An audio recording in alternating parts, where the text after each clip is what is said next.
Luke Besson gave us a chick, half naked, in a taxi. Well, more like falling out the sky into the taxi. Bruce Willis. Nah, fully nude once render was complete. Yes, once render. She came in there saying big bada boom. Hey, what's going on, folks? We're back. We're talking about the Luc Besson classic, The Fifth Element. Like, share, subscribe. Go to our site. Tell all your friends, tell all your family. Do what you do. Oh. I'm sorry, what? I'm sorry, do what? Do what you do. Was that your way of saying it? First off, hi everybody. Welcome to Three Black Geeks. Please like, click, and subscribe. Comment all you want to. We love to hear from you. Good or bad? Yeah, good and bad.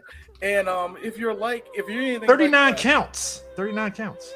Why you gotta bring up the goat, man? Oh, that's goat status. 0 for 39, baby. Yeah. Boy, Trump became a rap lyric and didn't even know it. That's all I gotta say. Some dude is trying to say, "Oh man, he got the accounts down, Trump," or some shit like that.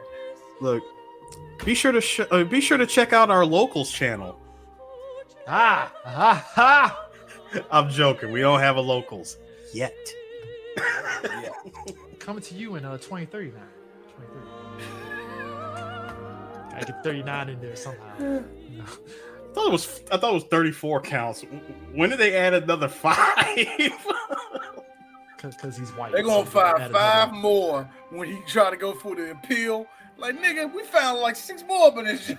Got a bunch of traffic tickets here. You just don't care, do you? And he'll still become president. Those traffic tickets were racist. First off, don't put that evil on us, Ricky Bobby. Don't do that. We already got Ty Lou Lister as president in The Fifth Element, which sir, Mr. Luke, sir, this is me putting that President Debo, sir. This is me putting the evil on that happening. And when it doesn't happen, and then when it doesn't happen, all the mock are gonna be like that.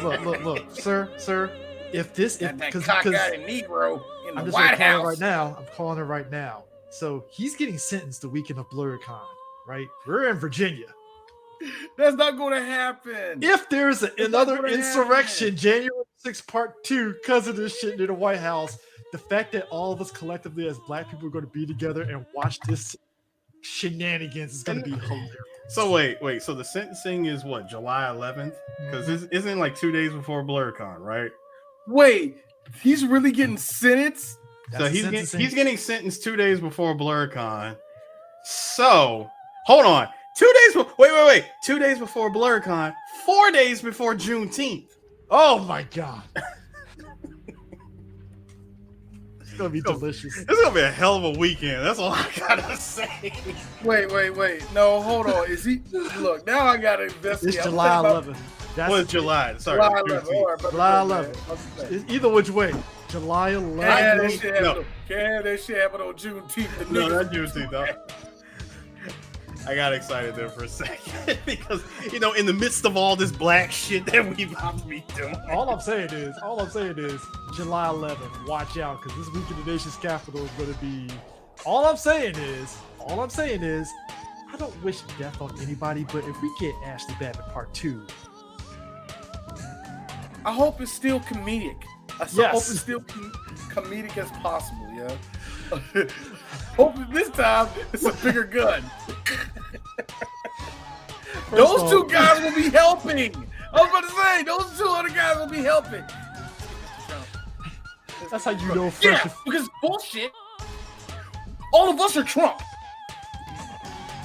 That's how you know. Look, all I'm saying is this. It'd be beautiful. But speaking of which, sentence goes into effect. You can't keep getting away with it!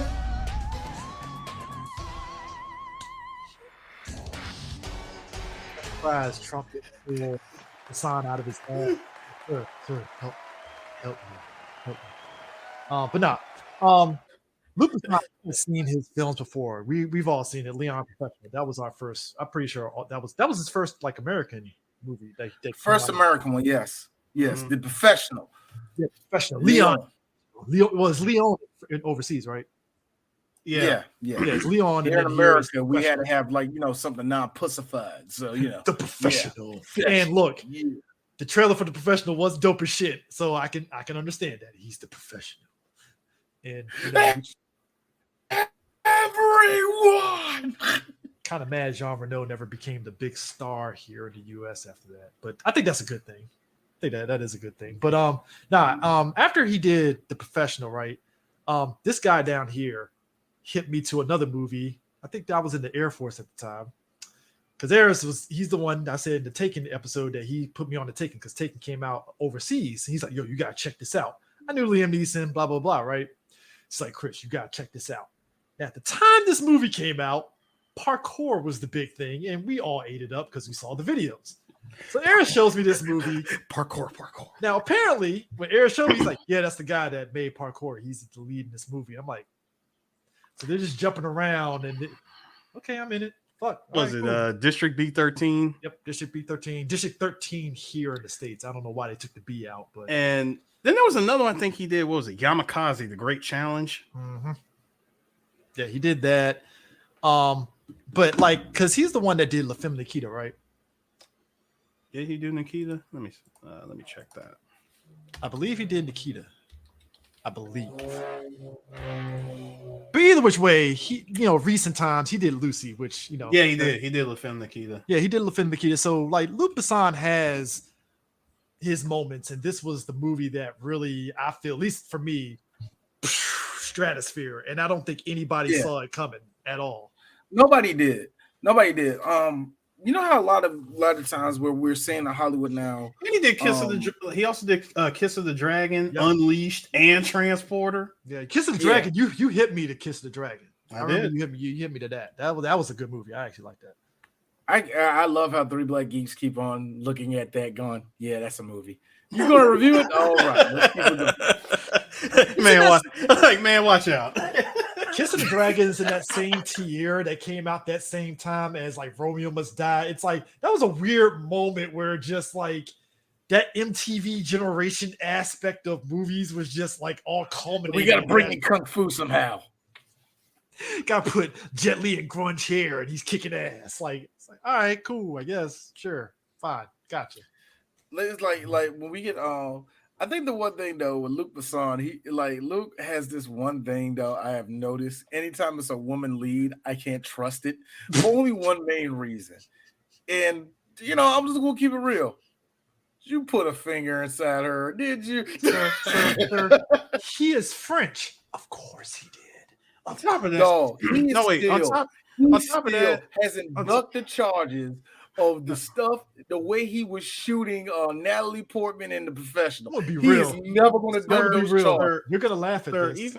Go ahead. I was going to say with this movie, with Fifth Element, bro, it's Mila Jovovich, man. She has to be naked in every movie that she's in. All I'm saying is this. I am surprised Luc Besson did not have Me Too charges thrown at his ass.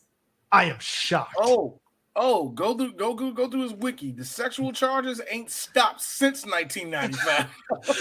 There's like ongoing. Like, because you look at the movies, these movies, even Fifth Element, there's a lot of sexually charged stuff. Like, again, he's French, so he's hitting to the stereotypes hardcore. I'm French. This is what we do. He's hitting to the stereotypes. He is not beating them allegations. Because I'm gonna tell you this much: even as a kid watching The Professional, it's like this is a very inappropriate relationship here. Like, Jean Reno, no. See, what you do not understand is, like, to his credit, though, I will say this: it could be the writers of The Professional. That moment where Jean Reno was like, "No, I'm not doing this. Hell no! Like, the fuck out of here! Like, nah, this is no. Luke wrote that.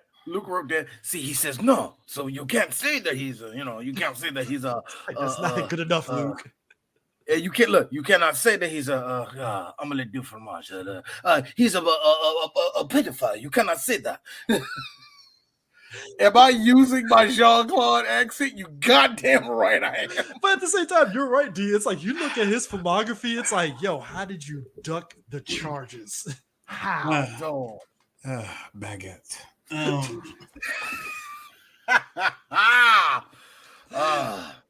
Piri Saint-Germain. laughs in champagne. Chateau 21. Make- Yes. So I want you to stand here and how do you say in English? Do the action. That's right. Luke Besson know how to speak English. That's how he got that girl to take off her clothes anyway. But nah, man, look, I will say this: like the clothes that he has Mila Jovovich in when she's in them bandages, I was like, you wanted her to be nude, didn't you? Did I feel because it's like, okay, so basically the whole basis of Fifth Element is this: it's a sci-fi fairy tale. That's really what it is. It's a sci-fi fairy tale, ambitious as hell. Now, you know how we like to say how everybody's chasing themes and chasing styles and stuff like that, and everybody right now is like, you know, it did come from a comic book or something like that. Back in the 90s, when it came to sci-fi movies, there was two questions: is it Star Trek or is it Star Wars? And to give Luc Besson his credit, he says, I'm gonna take a little bit of both and go forward. So that's kind of what he did with this. He took one of the main plots that he took with this, the whole thing with Corbin Dallas himself. He took a lot of this from heavy metal because it was a story in heavy metal. Heavy metal vibes. The same way. Yeah, it hits hard. At least for me, as somebody that watched that old 80s heavy metal, which, to be honest with you kids, don't watch that movie because it's 80s. It didn't peak 80s. It just like age well. Just like Heavy Metal 2000, it's peak 2000s. I think Heavy Metal 2000 didn't age as well as the like. I feel like the one in the 80s aged slower than the one in the 2000s. I'll say this about Heavy Metal 2000. Heavy Metal 2000 is nowhere near on that upper echelon of like classics, of classic. Yeah. Heavy Metal 2000 was very much make it 2000s, and I'm like, all right, cool. I guess there's a lot of people that's voicing these characters. The titties are tittying on this animated chick. Oh yeah, I mean, we definitely had like a seed or two of grindage, but but it has a stink of aged Surge Cola in here. Jolt. What the 80s did, it took. Because that's what you see. The 80s, they took different animation styles, and it was an anthology, and that was the other thing that really worked for it. It was an anthology. It all had one connective tissue, which was, I think, the green glow. It was the green glow. Yeah, the orb or whatever the fuck that was, and I forget what it was. And you have cosmic cube or something. Pretty much. That's really what it was. It was basically the long story short, because we're never doing heavy metal. No, we're not doing it. But just real talk, that ain't never gonna happen. The orb was basically like power. It was consuming people essentially. That's really what it was. It's like the One Ring, except it's green and it's a ball. Yeah. Basically. And you hear Grand Funk Railway in the background. That was the only difference. It's like, all right, cool, sure. But nah, this would be. But yeah, Fifth Element is like, so it's sexually charged. It's a sci-fi fairy tale, and like D said, it's like it hit what we were looking for in the 90s in terms of like when you had, because even like you look at Giant Mnemonic, that's a sci-fi future film, but it kind of went into cyberpunk territory of sci-fi, and this one is like an amalgamation of, like you said, Star Wars, Star Trek, and some cyberpunk aspects thrown in and shit. And boom, it had more of a story to tell. Giant Mnemonic kind of went up his own butt by trying to be anti-government, but at the same time cyberpunk. It kind of ninjas itself over. And you're like, the Japanese are going to take over. That shit. But like Luke has a good way of also, when you look at the cast. I'm sorry. And nobody, I mean, nobody on that set said, Keanu, you're going to have to act. Nobody told Keanu that whole movie. But I would say this, Luc Besson has a way of getting a weird set of actors together in a movie, and it works because, like I said, Tiny Lister is the president of the world or whatever, United States universe or whatever and shit. He's just the Federation. He's the president of the Federation. President of the Federation of the Worlds. And I'm going to be that nigga. You couldn't get your eye fixed. No. The fact that run the whole section of the cosmos, the section of the cosmos, sir, they couldn't get that eye fixed, sir. Sir, it is the year the year 22. Fuck it, slam your head on the number pad. That's what year it is for this movie. Sir, And- it really did. Somebody did this. Did this. All I saw was I literally saw this and whatever. Just the Gently number. slam somebody's face on a keyboard. It was the number 2 followed by what? X, followed by this side of the keyboard, just the number pad. Face was smushed into it, and whatever came out of it, that's the year we're in. Because hold on, we also we're in the middle of far into the fucking future, and then 300 years later, yeah. Yeah, because it went from 1950s, they were on the set of The Mummy, and then it's boom, future, and I'm like, whoa, sir. So we go from the Walter to do, you know what I mean? It's a jump. It is a real jump, man. But then again, when we saw was it Stargate? Stargate did kind of something similar too, but Stargate went up its own ass of Egypt back in the day was aliens. Do y'all want to know something fun? I love the show though. Do y'all want to know something fun, guys? Anybody that tells you anything about the story of Atlantis or the story about the Egyptian pyramids being space aliens and all that, it's rooted in racism. As always, rooted in racism. Just putting it out there. Speaking of which, this future in Fifth Element, no racism apparently. Apparently. I'm not mad at it. Don't get it twisted, because it is a very sci-fi thing where, hey, we all come together, yay. And... I mean, of course not. Which I'm not mad at. I'm not mad. Look, I want people to understand it's not like we're searching for it. Fuck that. It's just, it's interesting when you get a movie that just everybody is just there. They're just there to do a job. They're there to just chill, and there's no schism or anything throwing out there. It's just, that's the future that you think we would have. It's like Star Trek. Star Trek is this future of, technically it is racism because aliens. I don't know why the fuck I said that. But I believe, since in that future, racism doesn't exist, right? Mm-hmm. Why does that sound like to me that's where the actual future is going to be? Just sit back huh. Right, I mean, come on. Wait, what aspect? No, I'm saying that look at the timeline that this movie's in. Again, we're in the year 2, face slamming the freaking numpad in Fifth Element year, right? And I really believe that, since there was no racism in this timeline, I think that's going to be our actual future. It's going to be 300 years from now, suddenly racism will just disappear. It just all of a sudden it's I actually like that guy. And you want to know why I think why that's going to be a thing? Because when Mila Jovovich can just literally take a salt and pepper shaker or something and just dump it into a bowl, throw that bowl and set microwave, and out comes a whole rotisserie ass chicken. We're getting close to that with 3D printed food.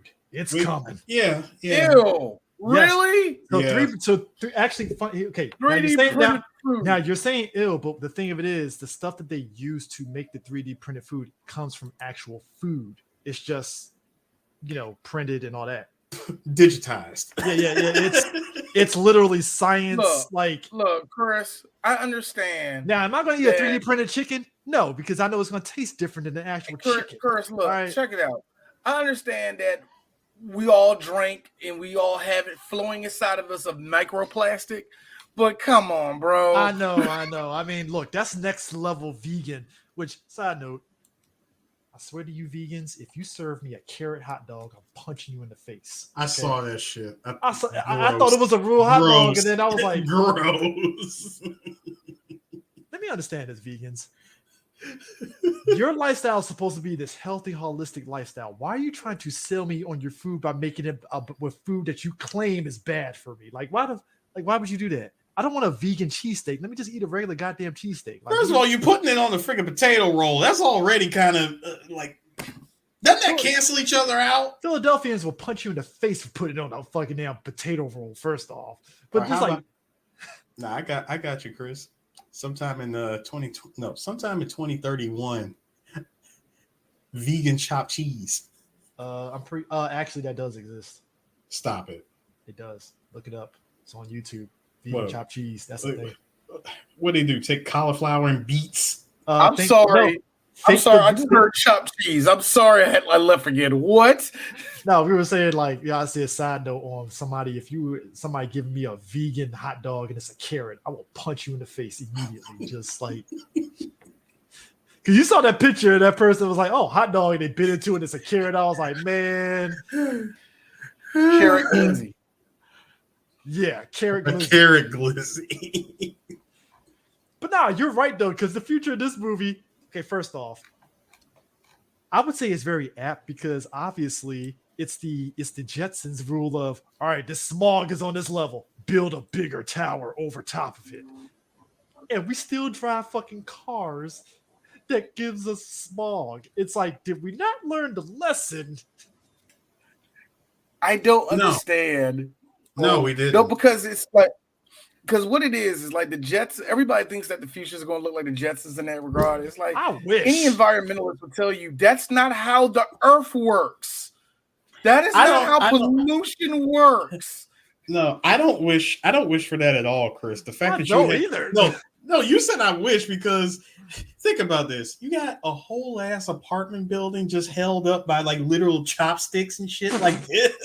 No, my man was eating. No, he was eating. Yeah, because it was like remember Dread, where they were in those towers and stuff. That feels like more of a realistic future than anything. But like, I mean, no, seriously, a whole apartment building just held up with these two. Just put these two. This is what's holding up an apartment building. I don't want that. It's like, terrorists could just take it down easily. Like a slingshot. It's literally that's what it looked like. You had it right the first time.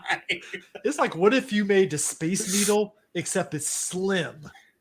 Yes. And I don't get it. What makes a whole apartment building is being held up by the whole apartment building is being held up by the needle. It's like, oh, it's raining. Let me just go on ahead and do like the airlines and just rise up. And I'm like, so how long is the length of these buildings here to just? Also, Chris, worst part of that, going back to the Simpsons. The Jetsons. Remember they had that whole sidewalk for walking your dog. You're literally outside the window. That's nightmare fuel. The older I get, Eris, the more white people that is to me. I like to take my dog for a walk, but I gotta do it. But I can't go to the ground. Luckily, I have a conveyor belt hanging out of my 55-story window. Bro, the fact that they made that into a joke on Family Guy, I said, thank you. Someone did it. Now, Fifth Element, though, we got taxis in the air, which, okay, I would give Luke this credit because Neil deGrasse Tyson said it too. The world of Jetsons is weird because if you're going to have flying cars, you have to account for air traffic, and that's weird. And I like how chaotic in the Fifth Element flying in the air is. It's like it's organized, but it's disorganized at the same time. Like, it's a lot going on here. Yeah, that's kind of what it will probably be. Just a lot of just everywhere. In other words, traffic is still going to be a thing. Yeah. I still don't understand how New York traffic remain New York traffic. I really put that in the air. I mean, by the way, my other problem was this. Here's what it's not a problem. It's something I can admire. Did you notice that this world has no internet in it? I thought it does. You can tell there's no internet in this world. Internet, or did they don't have? Well, yeah, internet. Nope. Well, I thought they did have an internet. There was internets. Because she was looking up World stuff. Wide Web. Yeah. Because she was looking on. So Mila Jovovich's character is an ancient being that got Luke Perry's character slams his finger, getting trapped in there and such. And they used the DNA for that to revive the creature, but it's a woman. Like she's supposed to. It wasn't Luke Perry. It was this big ass thing. No. I'm saying Luke Perry was this other walking. guy. No, this walking practical effect. Again, seriously, like, look. That's ambitious. I love how we seen them, and then the second time we see them, kablooey. Love it. I would say that's a very 80s ambitious thing to do because the 80s was ripped with these kind of like practical. Because if it came out now, it'd be CG. It'd be 100% CG. And the fact that and again, looking at the budget of this movie was $90 million back then. So I gotta imagine how much it costs just to get 6 of those big walking, bulking things to represent the aliens. That's supposed to be a big race of. I mean, you can already. First of all, you can already imagine how they had to make, how they made certain stuff practical. Like, for example, like this alien shows its hand, like it closes the finger, and then out comes the key. First off, you blow my mind, sir. Was that magic? Yes. Slide right there. I'd like to say for the record, I like how 3BG elevated itself by being on video, because if this is audio, you wouldn't be able to capture this moment here. You wouldn't be able to see the sliding Sharpie that he just did. The slick Sharpie slide that he did. Which just further makes me wish that like we had this year 0 of 3BG, we would have ate. We really would have. I ain't gonna lie. We had the jokes y'all heard in our year 1 and 2 that were fire. That shit would have been like comedians would have been stealing our bit. TikTok would have been stolen. Like, yo, that shit would have been fire. But nah. Like when he puts the key in there, because again, Luke Perry is like, he's pretty much, his character acts like any regular person would. Like, what the fuck? Let me get my gun and shoot these motherfuckers. Like, it's like, nah, these guys are evil. I survived World War I. I can survive you, you motherfucker. Hitler, is that you? No, hold on. Hitler wasn't there yet. Hitler wasn't there yet. No. First of all, wrong movie. Because we like Chris, I say wrong movie because we're not dealing with a man-made black hole that will be used to revive the third. Okay, I'll be honest with you. I wish Harrison Ford popped up in Fifth Element just because it's like an Indiana Jones type vibe and shit. I would have rolled. I would have died. Bruh, Disney would have sued. Nope. This is what is still under Lucas's own. Yeah, trade. Lucas. Lucas. Lucasfilms have been like, whoa there. Hold on. So unless Luc Besson was friends with George Lucas, that wouldn't have never happened. It's like poetry. It rhymes. It rhymes. No, I like how after the aliens, I'm married to a black woman. I don't know if anybody knows this, but I thought Jar Jar Binks was actually pretty good, and nobody else liked it. I loved it. First off, Will Sasso does the best George Lucas in Mad TV. He does the best everybody. The Steven Seagal and George Lucas ones had me, and Kenny Rogers. Those are the 3 right there that I fuck. His De Niro is all right, but those 3 right there are like tops. But like them shooting the alien and his boy, like, yo, whoa, hey, they're good. It's I like how they shot it.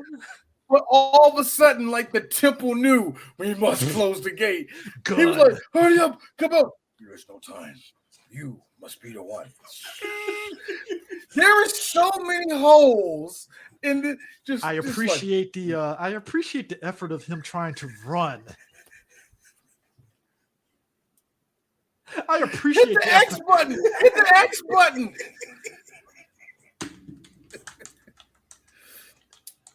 Run, nigga. Run, waste basket, run. You ever do a cut scene and you do everything right? Pass on the knowledge. But you find out it's just a part of the cut scene. That's what that was. Pass on the knowledge to the future. Press X. See. The key is a dick, you see, and the knowledge. Just can't be going around sticking your key in walls, sir.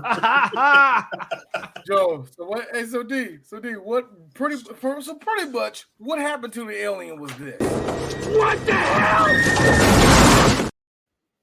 Mind you, that what the hell happened very, very slowly. Oh, that was the it was okay. Again, I'm showing my age here. There's a movie called Crawl, where the walls are closing in, and it's like the slow death. And one of the characters, it was Liam Neeson's boy. He was getting slowly stabbed. He's like, just it was like, it's gruesome because it's one thing to get instantly stabbed, and it's like, oh, he did. The slow stab is where it's like, ooh, oh, hey. So I know my man was getting squished really slow by that wall. I'm like, that is a painful, if metal people can feel pain, death. Can you please just pull yourself out of it?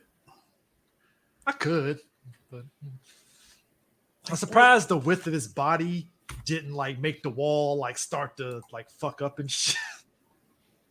Nah, whatever was in there was getting crushed. It's good old American ingenuity. Egyptian, sir. That was Egyptian. That was Egyptian. Egyptian ingenuity right there. Again, like I said, if you believe that the Egyptians were space aliens, you are a level of racist that you don't even realize. Here's my thing. These are supposed to be the perfect humans, so it's weird that it translates from metal monsters from Doctor Who to Mila Jovovich. It's like to a white girl, yeah, like to this, like yeah, it's like that's the because the Doctor Who is all also they did was give her orange hair and contacts. No, guys. I laugh at how the doctor that was putting her together was like orgasming, like yeah. So look at the fibers. She's perfect. I'm like, She's bro. I'm like, did you And then when she dived out, he orgasmed. He's like, perfect. No, the part that got me, I remember seeing it the first time. I was with my cousin and my dad. And when I remember, I will never forget it. He was all like, she is perfect. My dad. That's the Kevin Nash disapproving stare, like, if I know anything about my dad said this hand. Her titty small. I mean, look. Mila Jovovich. Perfect.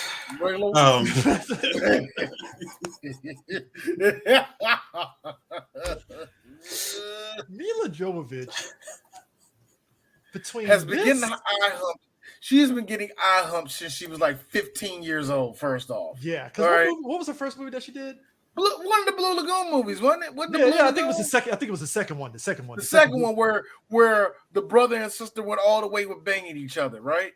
Okay, time out. That's another. Yeah, movie I thought I made that up. Thank you, Eric. Time out. That's another movie series 3BG will never dip a toe in. That was peak white people wrote this movie because that ends the brother and sister. No, whoa, what are we doing here? Like, yo, no, Chris. It all depends on how much you donate to our PayPal, and it also depends on how much alcohol I have in my system. I'm just gonna be talking about Brooke Shields and not the guy if we're gonna do the first one. That's it was the second one, the return to the Blue Lagoon. Yeah. Why would you go back there? Well, it's a different cast of characters now. Okay, characters, man. When the same people, okay. I think they went all in on the incest in both of those movies, and I'm like, bruh, and they tried to make it sexual too, like it was good. I'm like, no, ew. What are we doing here? Like, you can't keep getting away with it. I just read it. The son was adopted. She was the regular daughter. D. You look at me. Adopted. Hey, look. Because, see, black people. I don't trust white people. The one thing I love about black people, when we have incest in our family, we don't talk about it. It's the third cousin. We don't talk about it. You already ostracize out the family. Yeah. White people, well, first off, they were second cousins, all right? Third of all, they kissing cousins. Toya kissing Muffin. Worse than that, they go home and kiss their cousins. This shit's disgusting. Keep the chickens. This is nothing. Yellow hearts and pink diamonds. Where I get the money for this, don't think rhyming. Cameron, please come on to 3BG.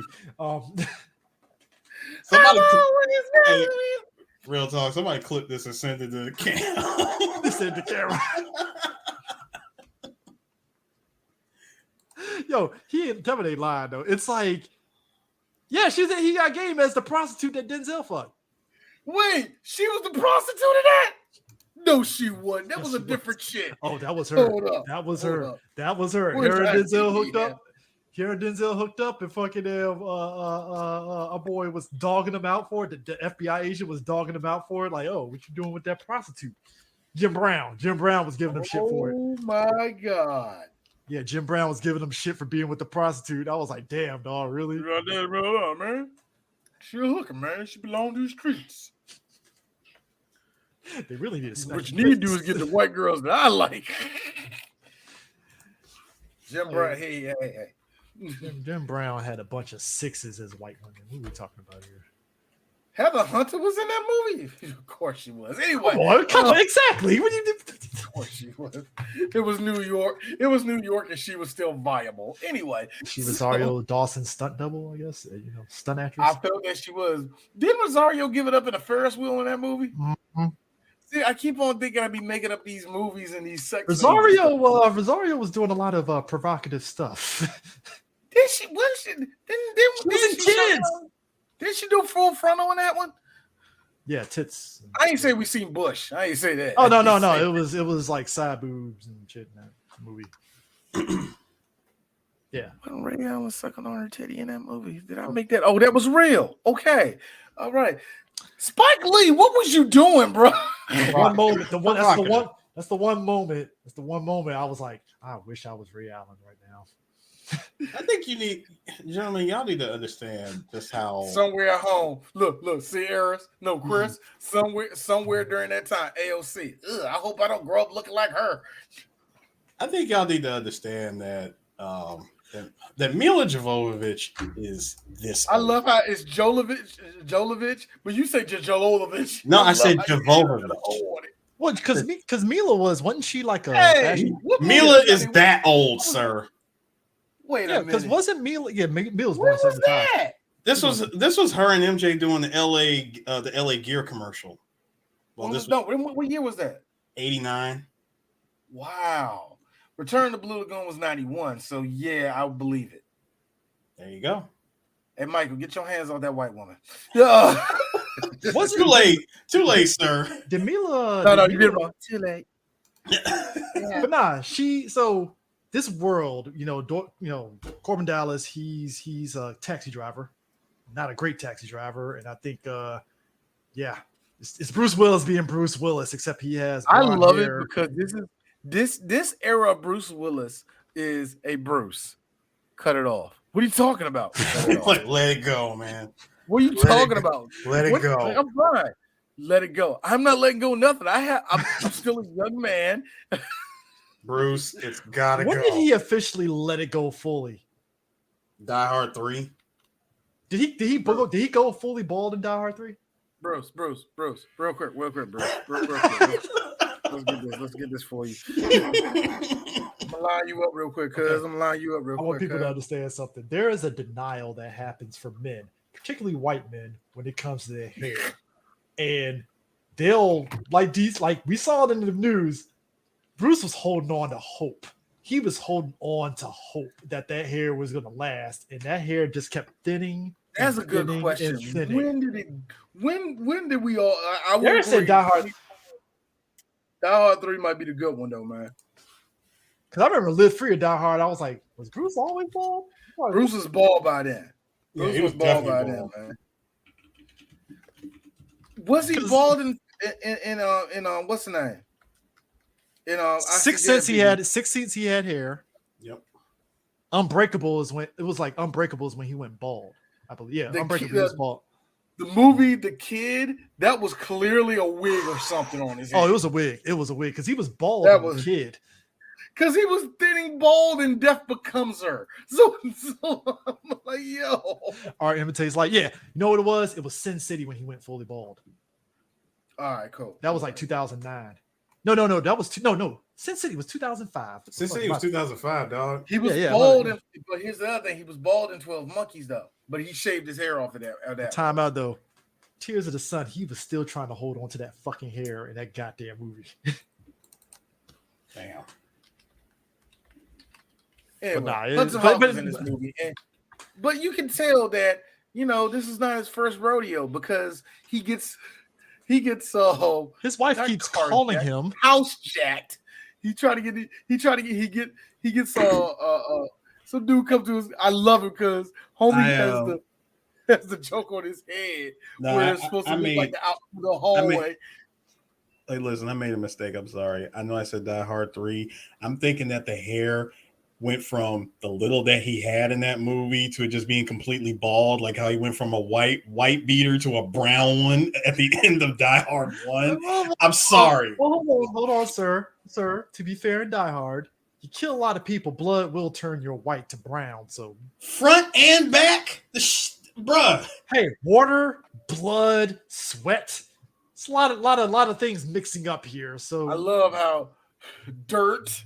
Come on, he was running around in air glass clean mirrors. That does not change the entire hue of the freaking wife beater. You're asking the wrong questions because I'm not asking about the color of the wife beater. I'm wondering what company made that wife beater. That's a durable ass fucking wife beater because Hanes ain't doing it. Hanes ain't doing no durable wife beater. That's fruit. That's fruit. That was fruit. I don't know, dog. I think that is pure 1923 steel worker wife beater that lasts. Steel worker. The last like Great Depression era wife beater. Type of we don't make them sheep no more. We ain't gonna make that we're never making that again because that shit is too expensive. Hey, look. It's a Great Depression wife beater. Bro, because we had a talk online a couple of weeks ago about how like the quality of clothes isn't the same in terms of the durability. And I was like, you know what? You're right, because these like Old Navy jeans is lasting a lot longer than some of these newer jeans that are coming out. This is something happened here. Easy. The recession came. Everybody a recession would do that to you. Everybody was hurt after that. But before you get to that guy that had the fucking picture and shit, okay, I like that you can get ramen delivered to you in front of your window at your place. I actually thought that's a dope little concept. That's convenience. Weeb. See, I don't know, man. The only one, Eris is like, maybe. Nah, I kind of disagree with that because, number one, how far do they have to travel with that bowl of ramen to keep it hot? I mean, number two, Eris, he made it on his stereotypical boat. Okay, he had a whole Chinese boat flying in the air, complete with bang, bang, bang, bang, bang, bang music in the background. I'm not going to sit here and let you disrespect the shamisen. Okay, you are not going to sit here and disrespect the shamisen. All right, you put some respect on that instrument. Eris, but you know what got disrespected? Luc Besson going up there. You see in the future, Chinese, they still talk Chinese. So when he went up there, Coben Dallas, you want no guy? You're good. Also, good. And keeping grandfather tell me long time ago. Mickey Rooney and fucking breakfast. Mickey Rooney and breakfast at Tiffany's and shit. Like, goddamn, like just. Boy, he was close, but he was actually Chinese. Close. So he was actually Chinese. Speaking of which, though, I always say Luc Besson has these weird, eclectic characters. Because he's from Europe, he has to put in his group of people, and he got an actual British grunge rapper, Tricky, to be in this movie. And I knew that was yeah. He's every bit because I've never listened to any of that stuff, but like everybody at that time period was making a big deal of him being in this movie. Yeah. Americans. Who the fuck is this nigga? Thank you. All of us was like, "Who is this guy?" And they was like, "No, he's a rapper." And I'm like, "What has he done?" Like a rapper where? Thank you. He's in the UK rapper. Maybe Idris Elba might know him. Idris Elba did a song with them and never put it out. My cousin. Maybe that's a possibility. God bless this nigga. Every black person that would look. What? No, you about to say something. Oh, my bad. My bad. You said every black person, and I was like, my fault. My cousin. Yeah, my cousin, God bless this little nigga. Every black person that he could recognize, every black person that wasn't Chris Tucker in this movie, he kept leaning over to me. Who are these niggas? I cried laughing when I read it. You know what I'm saying? like we need. Even Zeus? He didn't know Zeus? Nothing on Tiny Zeus' sister? He didn't know him at all? He's never seen Friday? Oh, I said no. He knew. Come on, he knew who Debo was. Come on, nigga. So Debo and Chris Tucker were like the only two. Everybody else is kind of like Who are you again? Hey, Chris. What? Hey, Chris, real talk. We all the same. We all the same. We know who. I mean, we were, but nah. Back to D's boy. Don't sit there like I knew who that one girl who Chris Tucker was eating out on the ship. I knew who she was. No, you didn't. You know who she was. We'll get to Chris Tucker in a minute, but your boy, I gotta admit, I gotta be honest with you, D. You're right. That was the most ingenious shit ever. Head down and just give me putting me in. I'm like, crackheads in the future. That's beautiful. That's ingenuity crackhead right there. Like, yo, I like that. Not only did he have a gun on him, he took his gun and put it on a rack with extra guns. See, that tells you that he's actually logic. Somebody that used to be part of the military. Actually, they showed it in the background. You saw like a trophy or something like that. So basically, he can handle himself. Okay, so here's the thing. The backstory is he was because the movie jokes at it is like he's this big accommodating guy. He's just a taxi driver.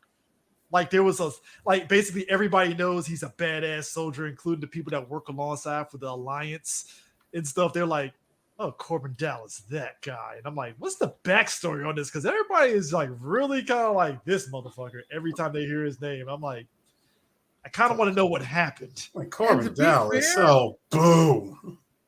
Pretty much. It's like, all right, like what's the story behind this? And then clearly, him being military, his wife constantly nagging his ass. Well, ex-wife. That is his wife. That's his mom. I thought it was his wife. No, that was his mom. No, he mentioned that his wife didn't talk to him, though. His ex-wife didn't talk to him. His mom was like, don't talk to me like that, Corbin. You know, I pushed you out when you was a baby, and all you did was disrespect me. Why does a mother go through this? Yeah. I'm like, well, I'm glad that Italian mothers are still being made. That's a wonderful thing. I mean, but nah, like him being a taxi driver, and he's racked up a lot of tickets, which means, hey, if he gets into one more, gets a ticket or accident, he's done. He can't drive taxis anymore. And I'm like, huh. So even in the future, that's why I say you can tell that this movie was made before the invention of the internet like that, because certain things that existed in here was like, that wouldn't be that way, because the concept of Uber or anything like that never is not seen. I love that sometimes. I love that sometimes when you see future, what we predicted in the future will exist later and all the rest of that shit. A constant fixture though in future stories all the time. Fast food, and McDonald's is always at the front hold every single time, and it never changes. So even in the future, we still getting Big Macs in the same packaging. One thing could definitely be said about the future in the year. Slam your face on the keyboard. You stop saying no, you ain't lying. I mean, it's on the card right there.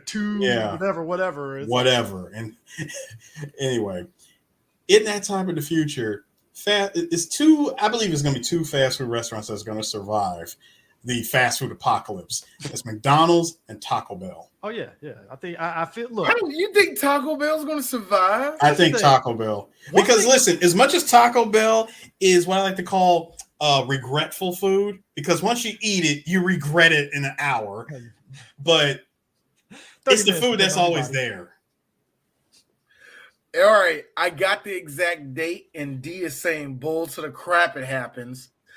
It takes place in 2263. Bullshit, we're going to have all that in 2263.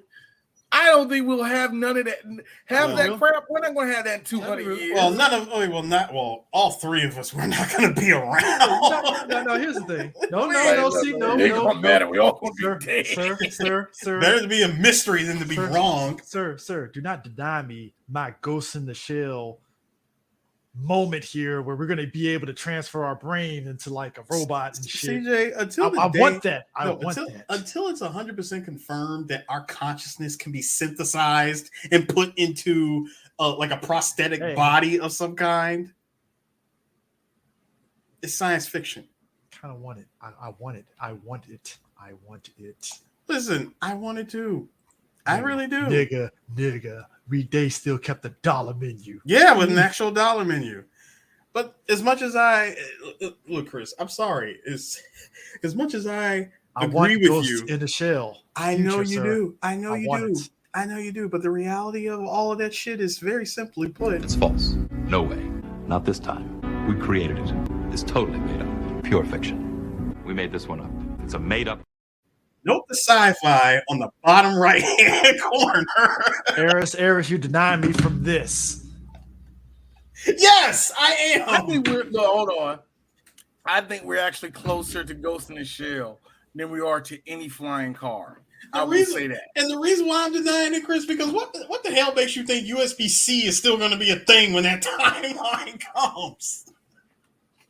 No, you know what? There is so many things. No, Eris is right. These are the questions we need to ask ourselves. There are things that we You were really think a USB is still going to be the main source of carrying Do people data? not realize how many generations we've gone through, and fucking boomers thought we were going to get flying cars right now. Gen X thought we were going to get flying cars right now.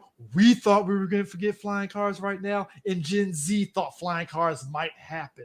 And the only thing that we got, at least from the millennials on forward, was self-driving cars with the fucking Tesla. That's all we're going to have. I think we're going to have self-driving. I think they had that in Iron Robot. Yeah. The Audis that were driving themselves. That's as most as I think we're going to get, at least in our lifetime. We're going to see. Well, we already got that with the Tesla? Yeah, doesn't Tesla do the self-driving shit? Some of the Mercedes, I think a Mercedes does. A couple that of Mercedes too. do. A couple of the newer Mercedes have. There's not a Beamer that does that, is there? Nah. No, unless it's one of the iDrives. If it's one of the I series BMWs, I think one of them might do it. That's what I'm saying. It got to be at least one of them. Because that's the thing. When I look at something like this, it's like we're never getting flying cars, and I would be so pissed off. I'm like, this is bullshit. No goddamn flying cars. It sucks. What future is this? I think listen, for the amount of stupid people that we see on the road, I don't want flying cars. That being also said, all right, if there is one car company that survives all the way to that time, Honda. Who do you think it would be? Hyundai. Don't never count out. That's all I can say. Never count out. Eric's got a point. You put Hyundai. You put Hyundai over Honda surviving. Sadly, yeah. Eric, damn. Sue kind of got a point. I was leaning towards Honda. Like Honda might survive. No. Okay, listen. Hold on. I was going to say Chevy's the one that actually survived. No, you're kidding me? Toyota bought Chevy in this future. What are you talking about? Yes, Chris got a point. When you said this, he was like, Toyota bought out Chevy, yeah, and Toyota helped fund the war for the Russians, and now they don't exist no more. Something like outlandish.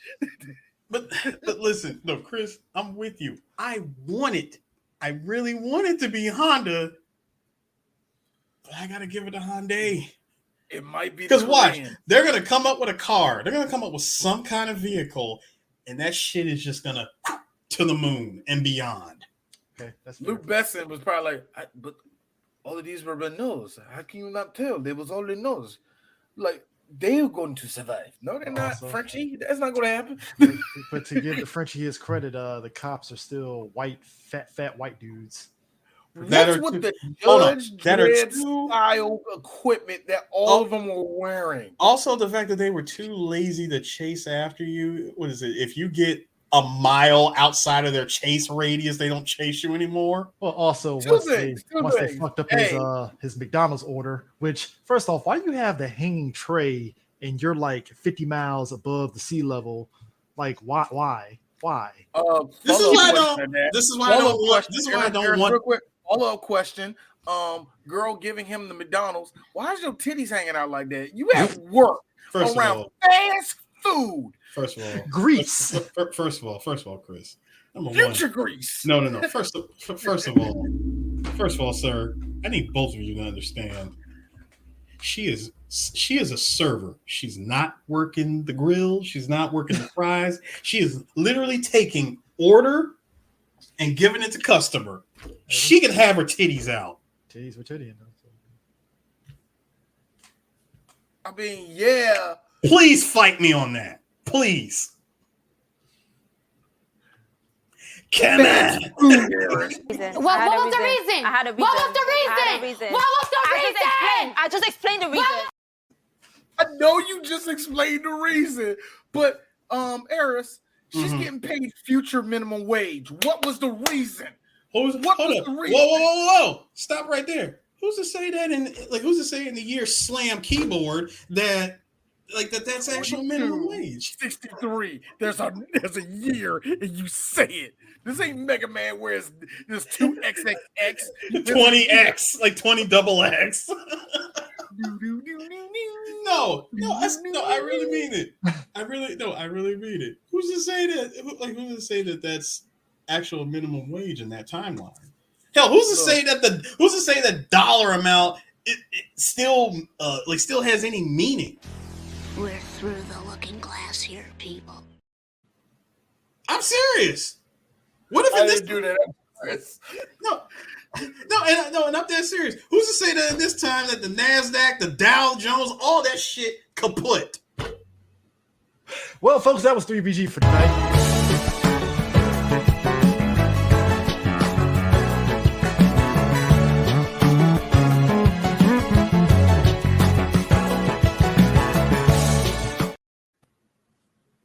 It's this for me to get. Okay, all right. So check it out, Aaron. I am just simply asking questions. You're asking the right questions. And stating facts. I will give you that. You're asking the right questions. It's just that to me, I think we're not really forget it. Anyway. No, hold on. Wait. I can bring it back to the titties real quick. Bruh, she's got them out. She's got them out because, number one, repeat customer. Imagine. Eris, when you watch that scene. Fair statement, I think. Also Eris. I'm simply saying, think about it. Think about it, man. Oh, no. You saying repeat customer, D's going to say this. It's McDonald's. You mean life. It's McDonald's, though. Look, I know people that hate McDonald's find themselves in the lobby of a McDonald's, okay? Let's not First of all, don't kid yourself. They're there for the free Wi-Fi. Yeah. And apple pies. And a cookie. And you know, if it's $1, it's the summertime, it's $1 for any size, soda. I stay for that. Let me ask y'all this. You know what I'm here? Give me a medium fry. See? You see what I'm doing? Let me ask you guys this. Everyone comes to the arches. Chris Tucker plays Ruby Rod right now. Obviously, very Prince-eccentric. Just, way more outlandish, basically. Flamboyant. Very flamboyant as hell. My thing is this. Do you think Prince would have knocked this role out the park? No, Prince wouldn't want to do this. Prince would have taken this very seriously. So it wouldn't have been as whimsical as this. Pretty much. He would not have been nowhere near as over the top as Chris Tucker. So was. You got Purple First Rain of all, Prince, basically. Yes, this would have been complete Purple Rain. Matter of fact, Prince would have done no walking. He would have been carried the entire time. He either would have been carried or he would have came in floating off of his purple energy. But yeah, Ruby Rod is the most metrosexual, flamboyant. I will also point out that somebody at Capcom obviously watched this movie when they were programming Street Fighter 6 because Eternity is quite literally this character. Mm-hmm. Yeah. That what the fuck is with the pompadour? I'm just looking at it. A pompadour with a hole in it. But Ruby Rod also gets. It's actually a triangle, Chris. And it is a triangle. Okay. Triangle. Ruby Rod gets all the ladies that whenever he's talking, they orgasm. So then I loved it. Hold on. So then that also proves the point that in destroyed number pad year that androgynous.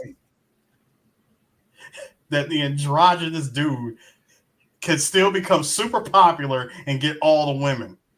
I mean, it's kind of true to real life. It is. One little thing about this is my wife brought up the fact that this role also comes up where people talk about comedians getting forced into dresses and forced to be gay. This gets put up in there? I don't even think it's the same, honestly. Yeah, it's not to me. Thank you. Yes, they be getting all the bitches. But that's the thing. With Chris Tucker and this, because when people have brought out this character, it's like, did you see the movie? That was Did Prince. You see it was movie? literally Prince flamboyant style. They saw this part. They saw this. Brother Rod, signing off. What you guys think about it? They saw that. And his gay boys is like, oh yes. They saw this. They saw this. Yeah, that's what they saw. Chris Tucker only had about this much of a role and said, every second I'm on camera, baby, everybody gonna know who I am. I gotta be real. But the thing of it is, though, all that stuff, it works for the movie. It doesn't feel like it's out of place. It's like, no, this works, of course. Like, of course he would be this. You know what my favorite part was? You know what my favorite part was? Outside of him talking about what he wanted to do to homegirl, she passed out. You know what my favorite part was, Eris? Randomly, all night long, all night. That's my favorite part. Every time I get to that part, I start dancing. All night long, all night. Hey, destiny. Sorry. Speaking of passed out, when guaranteed. There was a conversation between Michael Jackson and Chris Tucker, and Mike was like this. Ah, shit, nobody around us. Hey, nigga. So when you showed up, why you showed up like that nigga Prince, bro? I know what you was doing, man. You know, Mike dropped that voice, bro. You went out there acting just like Prince. Look. You know, Mike. Nobody listens. He's always got to look. He's always got to look both ways to make sure the coast is clear. And then went out there looking like that gay ass nigga. I thought that was funny as shit, man. Oh, Mike was never homophobic until Prince came up. Eris will love this because I'm pretty sure in that moment when he was in the theater watching Fifth Element, Michael Jackson was that popcorn gift from Thriller. Like, oh, you know he was. Go ahead, make fun of that nigga. Like, I hope they make him short. They didn't make him short. I'll still never forget that one Michael Jackson story that Will.i.am told. They actually went to Vegas to see Prince perform just because he was a fan. He said, look, he loves Prince. He respects the man. He went to go see this man perform. Prince caught eye with Mike, saw where he was, rolled up to him. Man pulled up on Mike with the bass guitar and just blasted it in his face. Mike didn't say nothing. He just looked at him like, oh, that's cute. Got up, left. They went back to his house. The whole car ride, didn't say nothing. Get in the house. Mike goes, yeah, why'd he play the bass in my face like that? That's why that nigga ain't got no friends. You know that's what he's probably saying. That's why he ain't got no friends. I mean, Mike actually did. I really enjoy myself. He really did. Purple Rain is one of the greatest albums ever made. I love it. I own part of that publishing, and I'm just saying. He really genuinely had to ask William, why that nigga play that bass in my face, man? Dude, you know that had to be funny too. See, that's the thing. Like, look. Me and Eris, we have a couple of Michael Jackson podcasts where we talk about Mike, and we always like joke with Mike and say what he probably thought and all the rest of that. We play Mike's inner nigga thoughts when we talk about Mike. Yeah. So you know, Mike really was, like I said, they're sitting in the whole car right there, just enjoying this time with some younger artists. You know what I mean? Like, I'm giving back to the community. I gotta say, why the fuck did that nigga come in my face? I gotta What's that supposed to mean? Something? Are you gonna get more money than me all of a sudden? But I gotta admit though, like I feel we lucked out in the fact that you had to change your name to make a point, nigga. I didn't our age group was lucky enough to actually see both of them beefing, and it was just fun to watch because it wasn't like anger beef. It was just like, no, this is professional beef. Like it's okay. It's two magical Negroes being as petty as possible. And that's what made it fun. It was like there was no hate. It was just like, no, I think I'm better than them. It wasn't Rick James. Rick, real talk. And I hate saying this because I love Rick. He didn't care, but there was this level of this motherfucker better than me. Fuck that nigga. Like there was a level of I can't stand you, because you are legit better than me.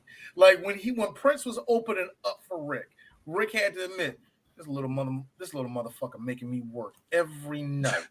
And that's a sign of hate, but at the same time, it's a sign of respect. Yeah. That, why are you making me work, bro? Now I got to go out here and do an extra 15 minutes because you want to hop on everything. So here's one thing about this movie. This is another thing. Can I say a fairy tale? Know what I had to do? Make my voice a little before it gets hard. No. So here's my thing. I'm never like, if it was any other movie, I would probably feel some way a little bit. So they never really break down like what the great evil is. It just exists, right? And if it was any other director, I'd probably be like, this is some bullshit. But like this movie, I didn't feel that way. Like, and I've seen this movie so many times. I'm like, so where did the great evil come from again? Like, I don't even remember. And it was just like, all right, fine, cool. Like, because much like heavy metal, you were there for everything else of the spectacle. You weren't so super focused on the evil. All you needed to know was the evil was evil, and all the rest of that. I will say this, Chris. So what happens? Does he blow up the whole universe? Does everybody like turn into like a ghoulie? Like what the fuck happens? Like you know, it's the ending it's the ending from Final Fantasy VII. White flash. Roll credits.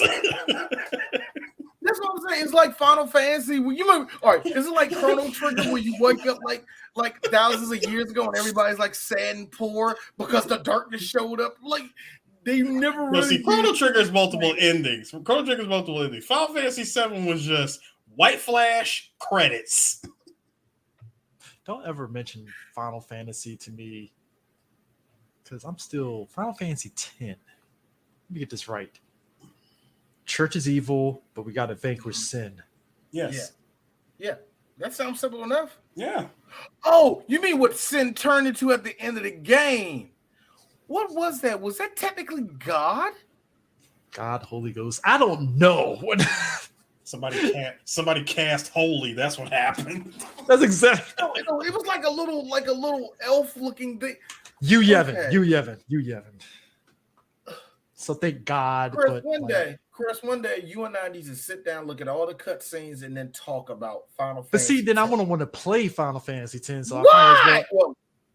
No. I say why. Today, Final Fantasy X's the fucking gameplay is actually some of the best gameplay in all of Final Fantasy. So yeah, you kind of do make the great storyline is a piece of trash. The great evil is like this planet-sized entity that's just hovering and kind of growing like a fucking Play-Doh or whatever and shit to where it's gonna hit Earth, right? So Mila Jovovich has to save it. Dr. Claw's voice. That would have been better. I wish Frank Welker got money. Look, I told Sue this and stuff. I was like, he mentioned Heidi's Song. It was a Hanna-Barbera movie that went to theaters and it bombed, right? And when we look at the list, the biggest to get on that movie is literally Sammy Davis Jr., right? Playing a rat that sings. And singing his ass off. Oh, yes, he is. You know they didn't pay Sammy shit for that. But here's the kicker. He either overpaid him or severely underpaid him for that. That movie had 10 songs. 10 songs. Sammy only sung one. But D, here's the kicker though. Optimus Prime and Megatron were part of the voice cast, and I told Eris, Death Taxes and Peter Cullen and Frank Welker missing a check. They ain't missing that check, bro. Peter Cullen played a dog. He said rough and was like, we're done. We're done. Rough.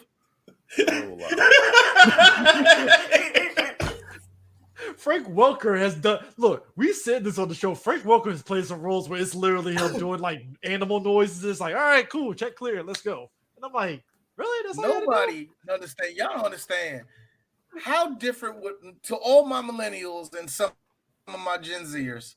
How different would Aladdin been if Abu was a different sounding voice, it will throw everything off, would it? That's the dark timeline, sir. Dark timeline would be dark timeline would be a Boo goes from sounding like a screeching monkey to sounding like freaking Gorilla Grodd.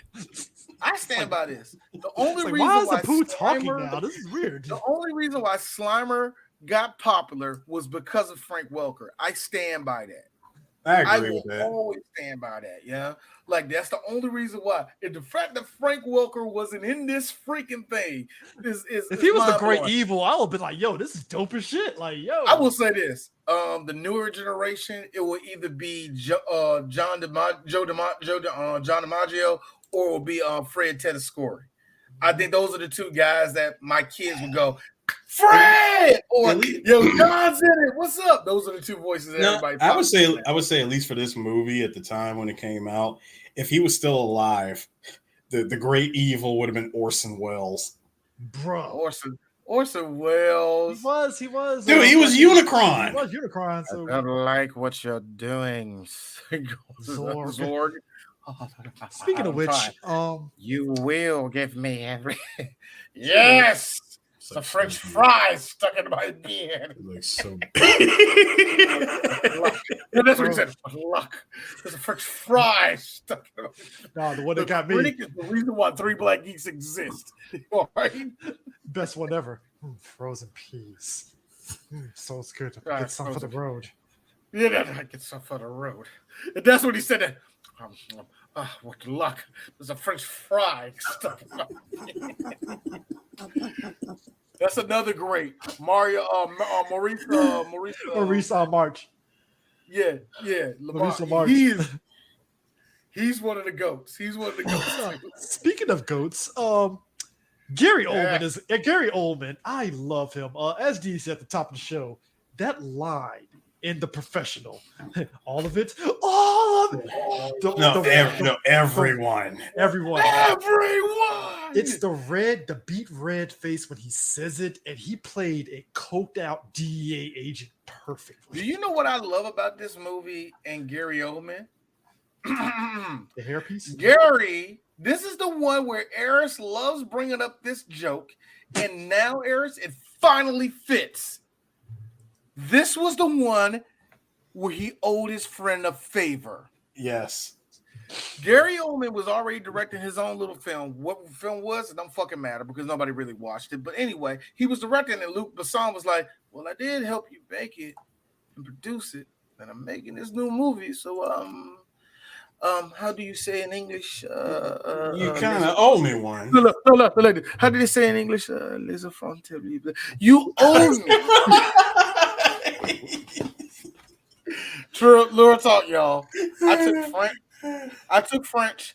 My big sister and my little sister partially know it fluently. My brother-in-law is Haitian and he knows French. Well, Creole, but still French. I can't, for the life of me, outside of French football teams, I cannot tell you nothing in French. I mean, to be fair, though, I just want to apologize to our French fans because, yes, we do have French. The stats don't lie. We have French fans. Yeah, we do have French. We have the French. So we're not making fun of you guys. We're not making fun of you, but y'all need to wash our asses and clean half of Paris for real. That's like, young, come on, man. That's trifling, bro. That's that whole. Bro, my nigga. So basically, the Great Evil uses Zorg as his guy to kind of get shit done in terms of finding, Mila Jovovich. Has to get a regular human being and call this nigga collect. Oh, no. He swallowed multiple satellites, and they were like, where's he calling to? And they actually can trace it because he got. I'm like, for a Great Evil, he could have just came like as a Jedi ghost or something, and just. Or as a great evil, you could have came as a planet eater, but that's right. There's that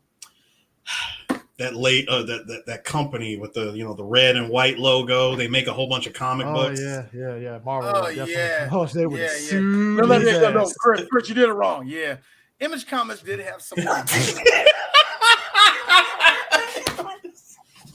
Come on, it's the 90s, man. Yeah. Outside of Spider-Man, No. and X-Men, People didn't know where Iron Man was, DC or Marvel. Okay, I'm mad that you said Image Comics. I would have went even more like Malibu. No, not Malibu. Not Malibu. Not Malibu. I would have went Valiant. I know you was going to say Jesus. I know you was going to say this. Jesus. Hang on. Yep, that's a white hair. I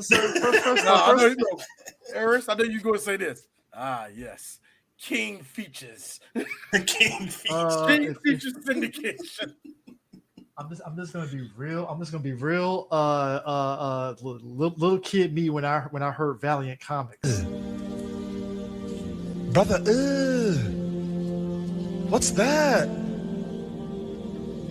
What's that, brother? I'm sorry. That's how territorial we were as kids. You still be Valiant. I'm like, the fuck is a Valiant? Get the hell out Valiant Comics. It's so funny. It's so funny. And this is not a bad thing. Not that I'm dissing or nothing. This is not me dissing or nothing. I haven't watched. It's so funny to watch me avoiding watching the new X-Men because I want to watch them all in bulk. Yeah. But it's kind of funny that I'm doing that. Little me would never do that. Little me did that.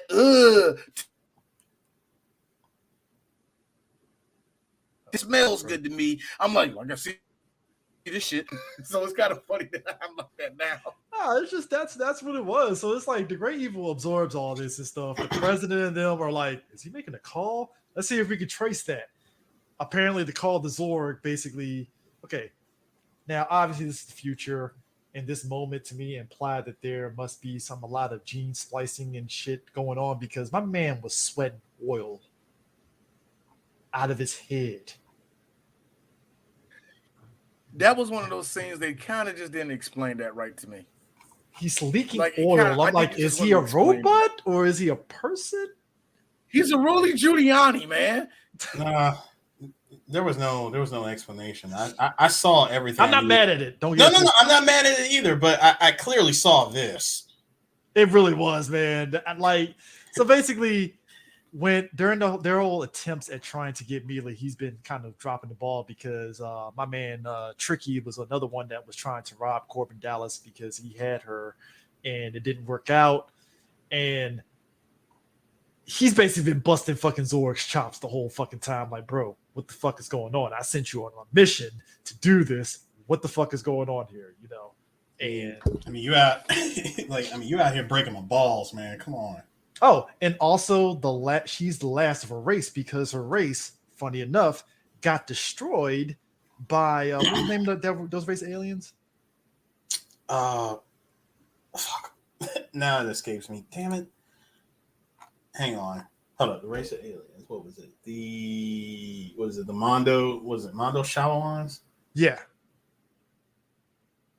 Yeah, the Mondo Shawans. So the Mondo Shawans were the ones that killed the last of the race because they were going to return back to Earth, and the Great Evil sent basically again, this is to Dee's point. It's weird. He uses Zorg to hire the Mondo Shawans to do that. I'm like, you could have just went straight to the Mondo Shawans and did it yourself here. Like, what are we doing here? Like, yeah, that's why I felt also wouldn't there be like a no, I don't feel like it.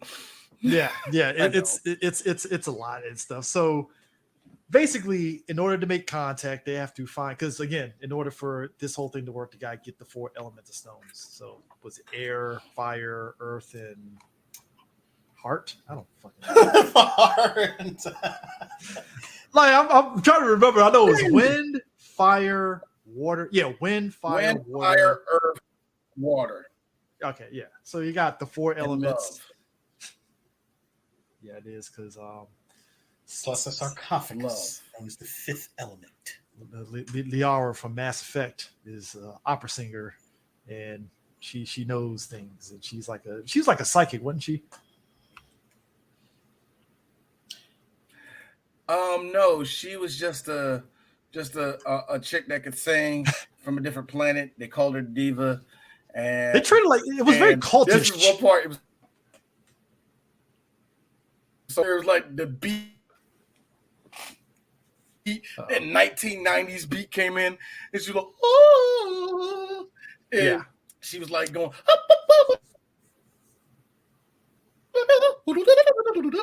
She did it. Here's me.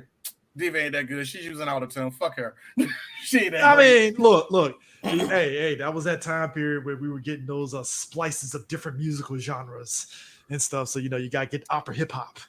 Sir, call it ethnic tunes. Hip hopera. Haha.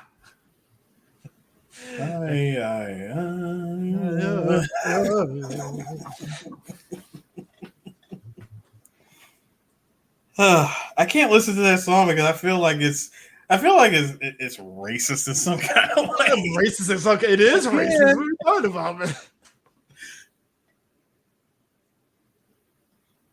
Sail away, sail away, sail away. Trying to sell me books, sir? No. I am not Time Life. I'm not selling you 2 CDs for $19.99. Spare one for 99 cents. God, we're old. Deal be back. Nah, but nah, like they have to get those 4 elements. They have to meet this person on this space cruise ship, which time out. So we just have space cruise ships now. This is the future right now. The oceans is not enough. Space cruise. Yeah. I mean, come on, sir. I mean, it's so obvious. Like, why deal with water? You could be in the vacuum of space and die. Yes, very easily. 2 things will kill you: being in the water or being in space. Because being in space, you got to deal with space pirates. That's worse than dealing with water pirates. You got to deal with space pirates, and the fact that all it takes is one busted hole in in the hull of your ship. And let me tell you something. I know that was a big ship, obviously, and stuff, but like some of those explosions, I'm like, didn't blow a hole up anywhere to suck in that vacuum of space. Okay, it's a very durable ass ship here. Cool. They're built for tough. Sir, so you just said the future, so Hyundai tough. Yeah, Hyundai tough, but like a rock. Oh, like a rock. Like a Korean rock. I don't know any Korean songs, so I'm not about to buy. No, I'm just saying like a Korean because it's Hyundai. K-pop. There he is. That was the thing that kind of got me. I was like, so we went from you're hovering over the ocean to we're gonna fly into space. Yeah. I'm like, all right, cool. Got you. Like my life is totally because I totally want to stand outside and look at the emptiness of space. Got yes. You probably would, Chris. Because when you want to use your last line of defense to take out the incoming evil.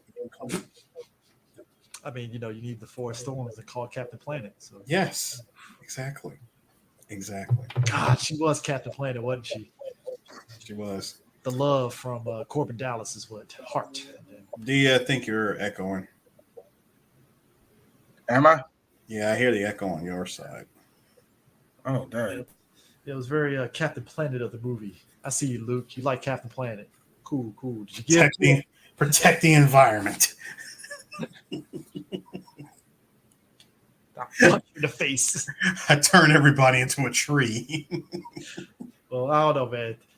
Do I want Ted Turner Captain Planet or Don Cheadle Captain? I said Captain America, Captain Planet. Don Cheadle. Crazy Ted Turner. Kind of like that. The southern. I'm Captain Planet. Him coming in on a zip line and the fact that he could easily get hit by a flying car.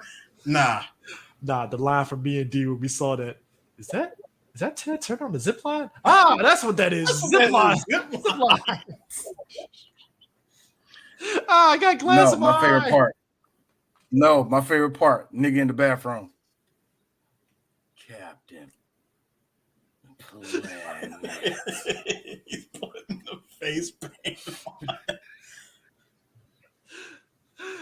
Mila Jovovich is Captain Planet, and also her being a perfect human, she knows martial arts because she watched like 2 minutes of Enter the Dragon. 2 minutes, but she was learning everything so fast and quickly. Also, did y'all like how the Wachowskis obviously watched this movie because she's sitting here being Johnny Five, snatching all the information on everything over the course of thousands of years, and you just happen to stop on Kung Fu. Like, oh, hang on, pull up a video. It's like, bro, this is YouTube. You know, you could microwaving whole ass chickens. Which I kind of want to know what was in those chickens. Was it just like a marshmallow chicken? Like that? That was kind of wild. Pretty wild. Inflated tofu. Nigga. That. Ugh, man. Inflated tofu. Because you can make tofu like taste bread, like anything. Mostly water. Well, you put a little hot sauce on it. That's what I'm saying. Salt, pepper, in that junk. Like salt, pepper, cayenne pepper, something. A little paprika.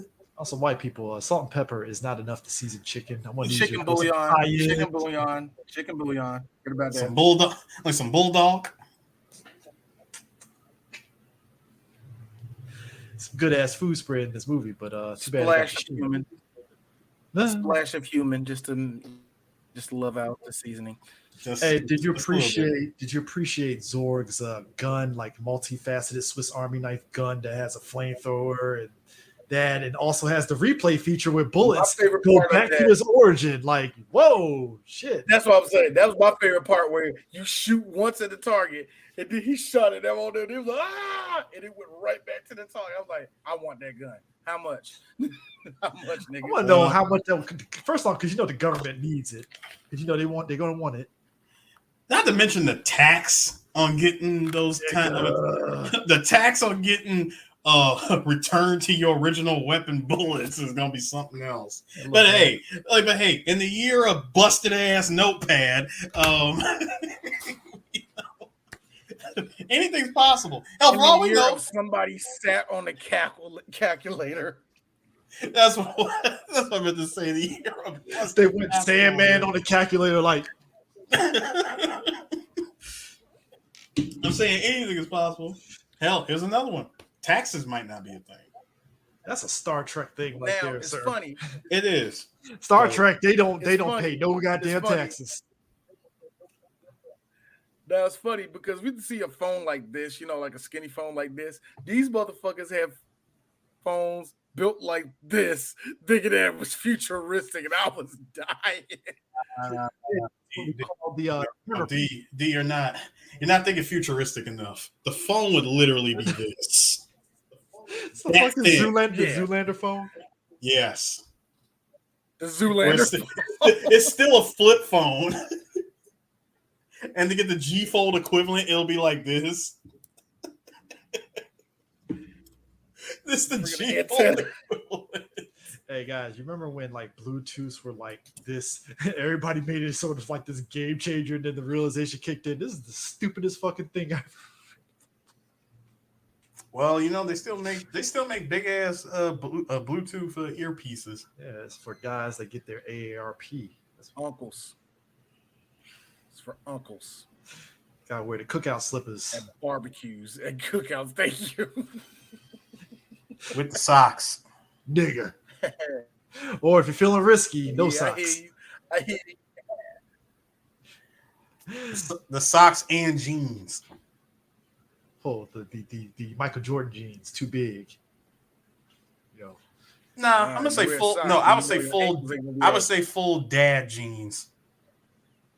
When the ankles ain't gonna be ashy, that's when you wear no socks. Also, people of that age always don't wear the good New Balances. They wear the New Balances, like orthopedic New Balances. They don't even wear the good ones that's the DMV has. It's just the orthopedic. No, they wear the New Balances, not the ones you buy at a Foot Locker, but the ones you buy from like Kmart or Mark. Commercials or some shit like that. I was saying, it's not even a good New Balance where it's like, oh, this is stylish. Off-brand New Balances. God, man. I like the fact that the DMV knows New Balances, and it's like, no. It's a specific New Balance. You can't just get any old New Balance. It has to be a specific one. If it's not a 2002 R, don't even talk to me. Don't try it. Don't even try it. Now you can go ahead and be fancy and get your 1500s or the 9060s. That's about it. Pretty much. The fucking gatekeeping from us. Hey, that's the one thing us black people need to keep gatekeeping is New Balances. Nah, we gatekeep a couple of things. Gatekeeping New Balances? Bro, we gatekeep New Balances and phone posits. about it. I mean, you don't see people in Japan wearing new phone posits. Oh, yes, you do. Oh, damn. Yes, you do. Damn. So you better get game put on you, Chris. You better learn some games. Aaron's got to have that cigarette. Like, let me hit you the game. I'm just saying, bro. You already. Let me tell you something, young blood. Can't give him 2 finger. I'm like, I'm gonna learn you. I'm a learned.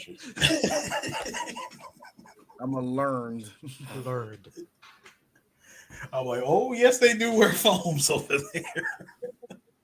Is it like us in the DMV? Not exactly. Not easy on that. Like, not exactly. But them shit. Come here, young fella. But them shits do be selling out. Speaking of selling out, my man gave that crew. My man gave that crew them guns and said, "Don't press the red button." And after they fucked him over, no. He said you would think that they would have asked me what this red button does. As soon as they go back to my boy, they go straight up, duh. He go to this dude doing this shit. I'm like, he about to do something stupid. He As do something stupid. hey, Zork had the best pimped out scene. That's a wallpaper. Smoking. That was some Gary Oldman shit. I don't even think that was Zork. That was Gary Oldman. Like, I got a little badass. Okay, I like how very 1990s the cigarettes was because say this is a cigarette, right? The cigarettes were mostly filter and just a little bit of tobacco up there. I'm thinking to myself, how does that? And I thought to myself, this is before vaping, D. That's Virginia Slims there, buddy. Vaping. This is before marijuana was cool. That's Virginia Slim. That is Virginia Slims. See, that's something else. I hate to break it to you, D. In that timeline, in the future. Marijuana, I believe, will be a synthetic thing. Synthetic marijuana will have taken over. Why? Look, first off, you said it earlier. We'd be dead by then. Why would I fucking care? But I know. I know. He's a downer, and he doesn't like Ghost of the Shell Future. I am a realist, sir. Oh, now you're a realist. I'm not being a downer. I'm just keeping it realistic. Because think about it. What if we do end up in Jetsons land where we're just above ground, where everything below the clouds is just evil? If I know tech bros, evil and death. If I know tech bros, we're going to be sitting up here coughing in pollution while the 1%ers are going to be the ones in jets and clouds.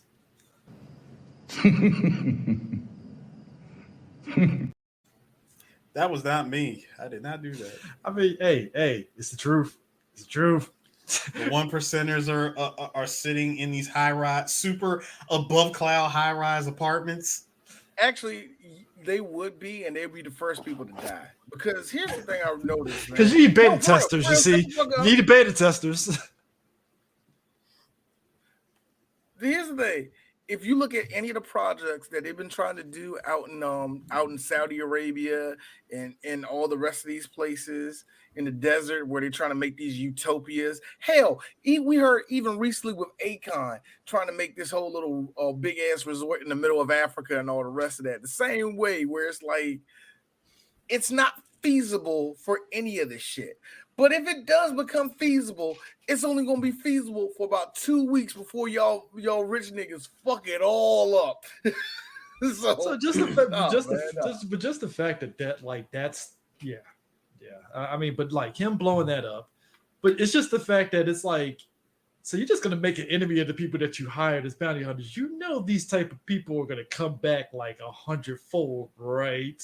You know this. Okay, watch your back. It's exactly what it is. And it's like, yeah, because we're humans. We'll backstab an alien race in a heartbeat. Let's just be real. It's just... Like, you know what, Chris, you say that. We make fun of the French. Actually, the French and Americans, we have history of doing that to everybody. What are you talking about? And we even did to France. Freedom fries. Come on now. Boy, the French. Look, you know how many African countries where the French did that shit too? Like, we want you to help us. You know, all of you, Negroes. We want you to help us. Sir, don't do this to me. I liked Babar as a kid, and the fact that No, you don't. No. Robot Chicken ruined it for me. No. They were right because he's like, so is Babar just an allegory for apartheid and such? Yes, he was. Yes, it is. Yes, it was. I love it. He's like, well, Susie, as you know, Babar, the revolution has begun. Only thing that was messed up about it was all the people that came in there were white people, so that kind of threw me off. But at the same time, it's still, come on, man, it's apartheid, nigga. We ain't stupid. Growing up is realizing it's like you like the show as a kid because it's just elephants talking. So it's like, all right, cool, it's animals talking. You got me as a kid. You grow up and it's like, this is apartheid? Wow, sneaky bastards. They just put a message in there. I never liked Babar. I can successfully say I never liked it. Madeline, I have a special place for it because my little sister liked it. So, I guess because my little sister was there, I liked it too. Look, you already know I watch weird stuff. I watched The Adventures of Tintin and loved it. So there you go. But Tintin is, yeah. Probably like one of I don't know, 3 black people that watch The Adventures of Tintin. Like, come on now. I don't know, man. You say that, man. All of our French listeners, yo. Remember that time? No, he don't. Don't stop mentioning no, shit. he don't. You don't know nothing. Don't be mentioning adventures that the Americans never seen. Also, so our blue alien lady. So let me get this right. Did you just go under anesthesia and they just said, fuck it, throw all the stones in your stomach? Why, yes. Your alien acids didn't melt the bricks? No, because of all things, it doesn't melt the stones. Also, Chris, stop fucking thinking so hard. You would think that's actually a bit of a plot hole for D2. It's like, wait a minute. I can believe that you are hiding them inside of your body. Let's talk about that process. Why were they there? And just to be honest with you, seeing that you're a diva and you're the biggest star one of the biggest stars in all the universe, why would they hide something important inside of you like that? First, but also, I think a bum on Rigol 7 would have been the best person to put that inside of. Yeah. I just want people to make it perfectly clear. I just finished playing Mass Effect 1 through 3, a game series that has aliens of different physiologies and stuff. And I'm questioning a movie that's kind of like Mass Effect with all the alien races. I'm like, her stomach, why would they wouldn't that? And I'm like, well, she's an alien. Why am I questioning this right now? No, you're right. You're right. It's one of the things that we don't get no answer for. And I know because it's that type of movie where everything. I'm not mad at it, but it is like, it's like that was a weird flex there. Just like you're gonna, all right, sure, cool. The one thing that gets me though is during that scene where she's down there singing, you get Lilu, who is like kicking everybody, all those aliens' asses and all that shit. She hides up in the vents because here comes Zorg and he's like shooting everything, and he does all that shooting, and then she's the end of the movie. And I laugh because it's like all of a sudden she goes from hiding to I need help, and all of a sudden she's.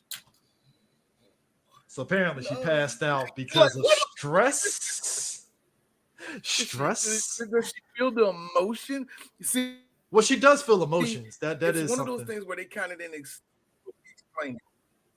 Yeah, I get that she feels people different emotions and she has it on a different level, but they never really explained that to us. They were more concerned of having the quick anime moments of her taking off her top and people turning around embarrassing. They were more focused on that than telling us anything about her physiology or anything like that. Those moments is actually funny because it's very rooted in, oh, she's naked. And they turn her, I actually think that's funny. That was actually funny to me. And it kind of sounded horny around my wife, but it's like, why y'all turning around? It's like 2000 XXXXX. Why would nudity mean anything to y'all? I'm surprised Eris didn't say 2000. No. No, sir. I'm not going to mention the fact the that keyboard year. No, I'm not going to mention the year busted calculator. Dude, it feels very. Was it Mega Man Zero where it's like farther in the year 3XXX? And it's like, what? I'm like, bro. At this point, I don't care. Just give me a Buster Z saber and we're fine. What are we doing here? Like, cool. Like, that's it.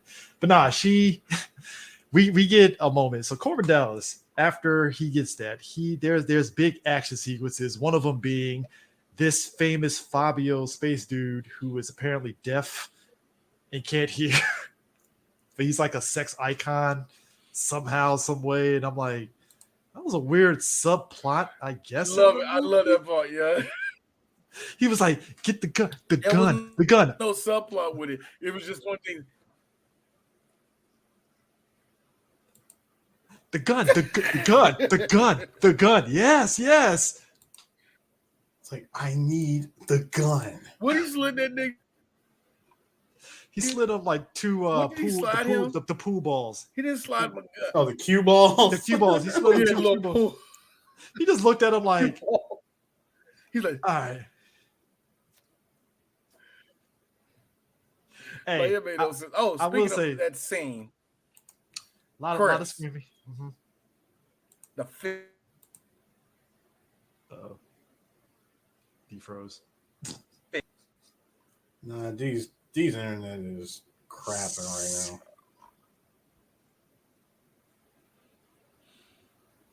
now. Like, sir, your internet is fried. It is. Boy. Southern fried internet. No, my man Ruby Rod the whole time is doing commentating, like an FGC commentating on the proceedings of just everything. And I'm like, okay, this would be entertaining if you're at home. Just like, what's going on out in space here? Gunfights. Crazy. And somebody's screaming into the mic very loud. Time skip Kai Cenat over here. Hey, that dress that you had on was pretty bomb though, I ain't gonna lie. It was the roses. The roses. Yeah, it's the roses. Surprised, like I said again, I'm surprised Prince didn't like take anything from that and use it. I'm really kind of shocked on that one. Why would he? Well, because Prince makes everything better. Come on now. But why would I take why would I take my inspiration from a movie when the movie should be taking inspiration from me? Yeah, Ruby Rod was in good hands with Chris Tucker because, Prince Ruby Rod would have been something. Like I said, he would have never, his feet would have never touched the ground. Hey, I will say the best money shot from this movie is Bruce Willis. I keep on feeling there's just so many short jokes when you say that. No, I mean like he would have been carried or he'd have been floating. Tiny loses. He's on Tiny loses this. Floating anyway. Yeah, that's true. That's true. But nah. The one shot that he pulled on my man as the hostage negotiating, I was laughing because I was like, bro, that shit came abrupt like. Anybody got any questions?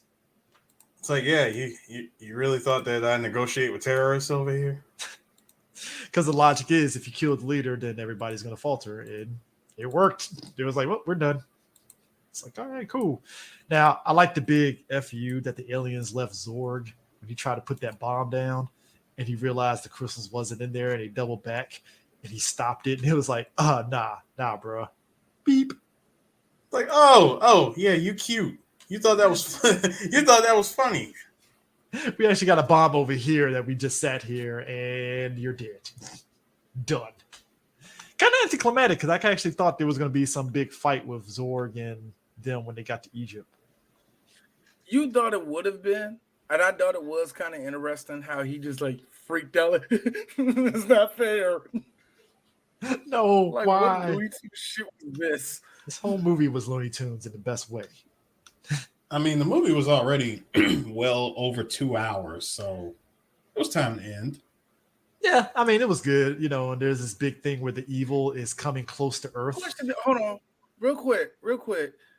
I understand Zorg stopping his timer at 4 seconds, but why, when they had their own bomb, it started at the 4 seconds that was left on the Wi-Fi enabled. There wasn't a what?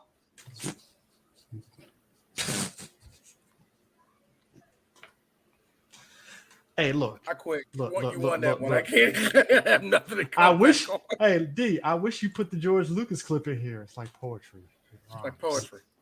Rhymes. Everything rhymes. It does a thing where the word sounds like another word.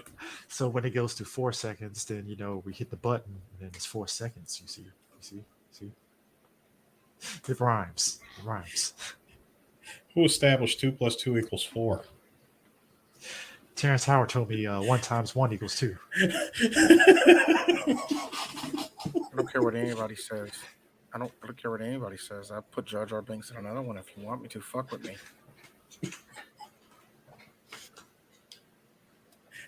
Now, if you'll excuse me, and I put Indiana Jones there too. I can combine characters. Certainly. Now, if you'll excuse me, I'm gonna go and spend time with my black wife. He says that the most monotone way, and you're like, all right, George, do what you do. Cool. Gotcha. Black wife. All right, George. Yeah. You got me. Yeah. That's why I was cheating on her when God fucking Carrie Fisher. Yeah. Carrie gave good hand jobs. She used the force. They weren't the best. But there was a lot of effort put into it, and I liked it, and I appreciated it. D, I swear to God, if there's like an unauthorized story that he really did divorce his wife because of a Carrie Fisher hand job, I'm like, you Negro Damas you. Like I said, she used the force. Steven Spielberg was right there. Steven Spielberg was right there the whole time. It's crazy. Steven Spielberg was right there. He was right there. We were supposed to we was going to Eiffel Tower her, but he was like, no, something. I don't know, something Jewish. Anyway. And he backed out. Like the bitch I he can is. say that. I can say that about my friend because he's my best friend. So we share a lot of jokes like that. Apparently, you want to do this movie called The Goonies. I don't know what that is. I don't know what that is. It's kind of weird. Nobody likes him. That's the way I feel about it. I feel George Lucas and Steven Spielberg had a Prince and Michael Jackson beef, but it was just white. It was white people beef. I mean, it would make sense because they both actually worked with MJ. I'm just saying because it's like on the set of like Indiana Jones, Spielberg and George were like low key beefing on something. Like this motherfucker over here wants to put bears in Indiana Jones 3. The fuck is this? To be a Prince here, George. I don't think that's. Why did you write him that way? I didn't write him that way. That's the character. That's who he always was. But your mom sucks cock. See, this is what I'm talking about, George. Again, it's like poetry. So if they rhyme, every stanza.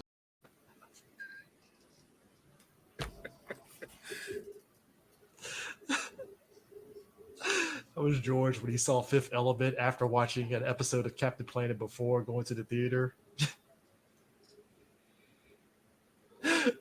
Eris is done. He is out.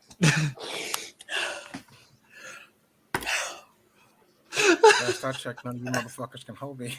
You know that part. You know that part where he threw the Senate at Yoda. Yeah. That's what I do every day. Fuckers like you. You know what's sick?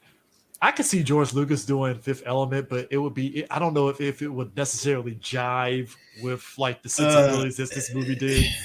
It wouldn't, because here's how it wouldn't work. He would have to go through this entire movie with no Wilhelm scream. Ooh, damn. You're right. I don't know, man. The Wilhelm scream would have probably happened when they hit the red button and then The Wilhelm scream would have happened.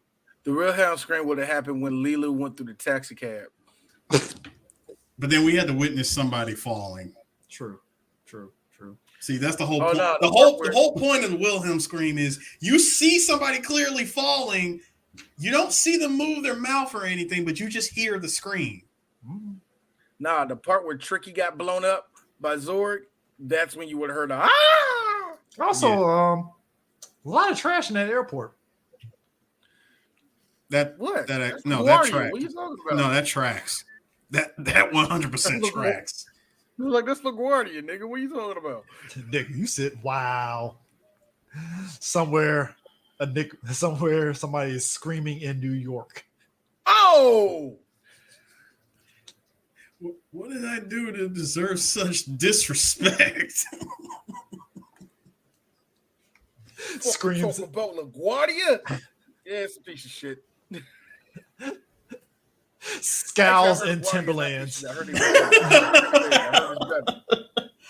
Scowls and Timberlands and Newports. I know he's going to say Gers and fettuccine or something like Gers that. and fettuccine.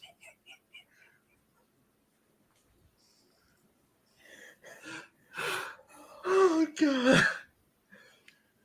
So apparently, they saved the world in the movie with them having sex in a blue tube. It's very James Bond like, didn't it? Yeah, it really did. It switched gears.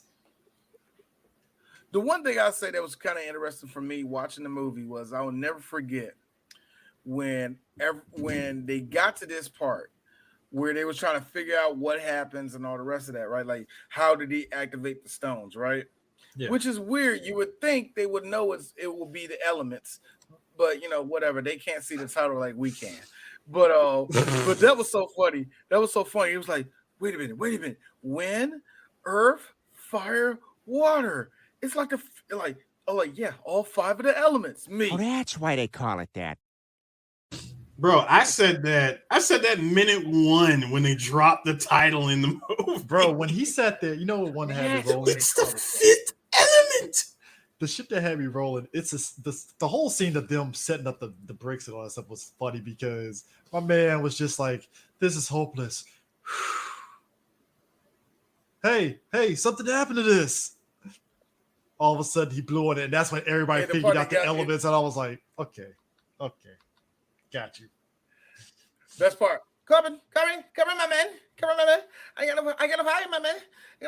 No, here's the best thing. We are sitting in the year punch your keyboard.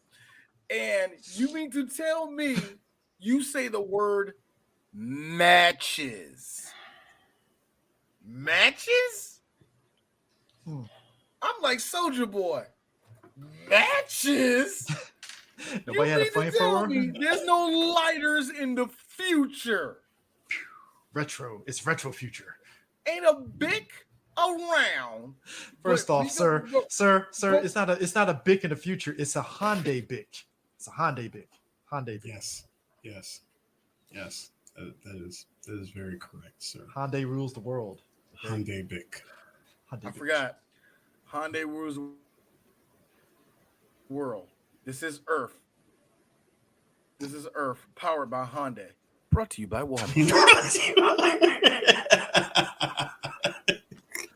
I like how Egypt is still the same even in the future. Like, it would have been very easy for them in Egypt in the future to be like, the pyramids are there, but it's like that kind of shit. I was half expecting there to be some flying cars when they got to Egypt. I'm like, so Egypt is Egypt. So you wanted Egypt to look like Wakanda in the year of busted abacus. Okay. Oh, yeah. I mean, hey, look. It tracks Wakanda. But nah, it's yeah. I was kind of half expecting it to like really be like futuristic Egypt, and I'm like, all right, still the same.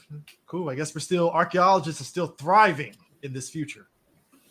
Clearly. Just still finding stuff. So, yeah. Well, there's plenty of earth and water.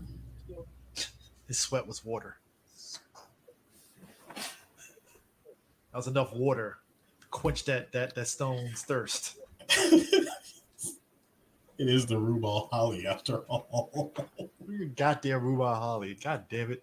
That is my go-to anytime I want to talk about the desert.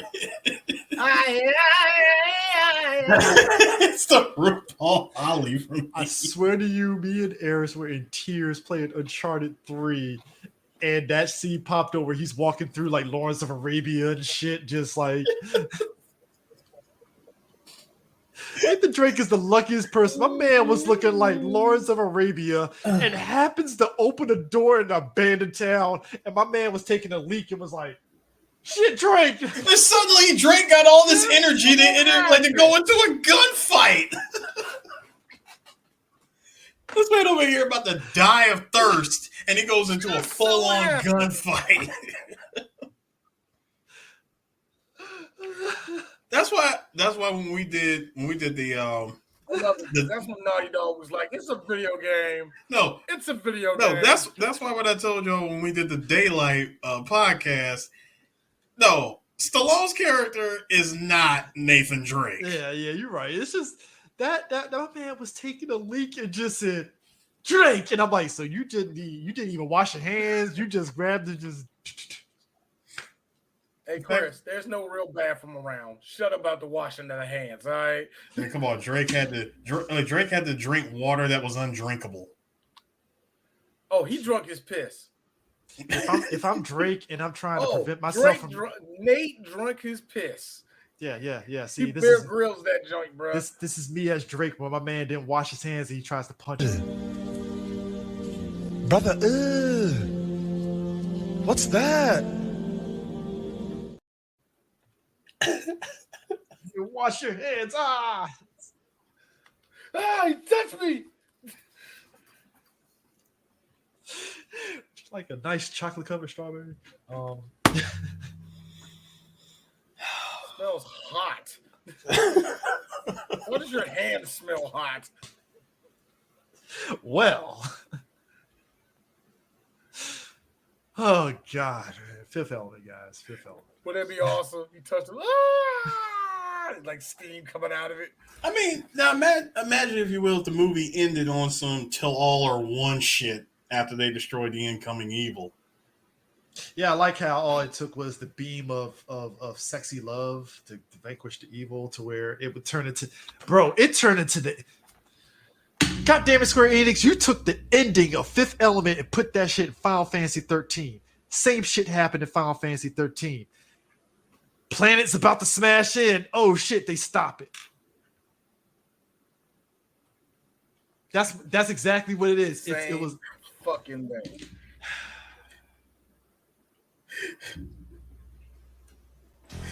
We're through the looking glass here, people. Quick, somebody cast Holy. Thank you. Live stream. Oh That's what that was, Chris. That was the live stream. Anybody got any more potions? Got ether?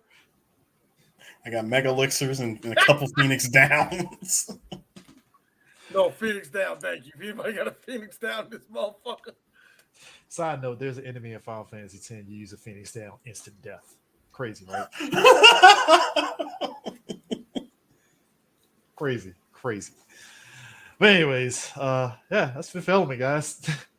Yeah, what we got on the docket for the next one? You know what? I was looking around and trying to figure out what the fuck we're gonna do. I don't know. Fuck me. I really don't know.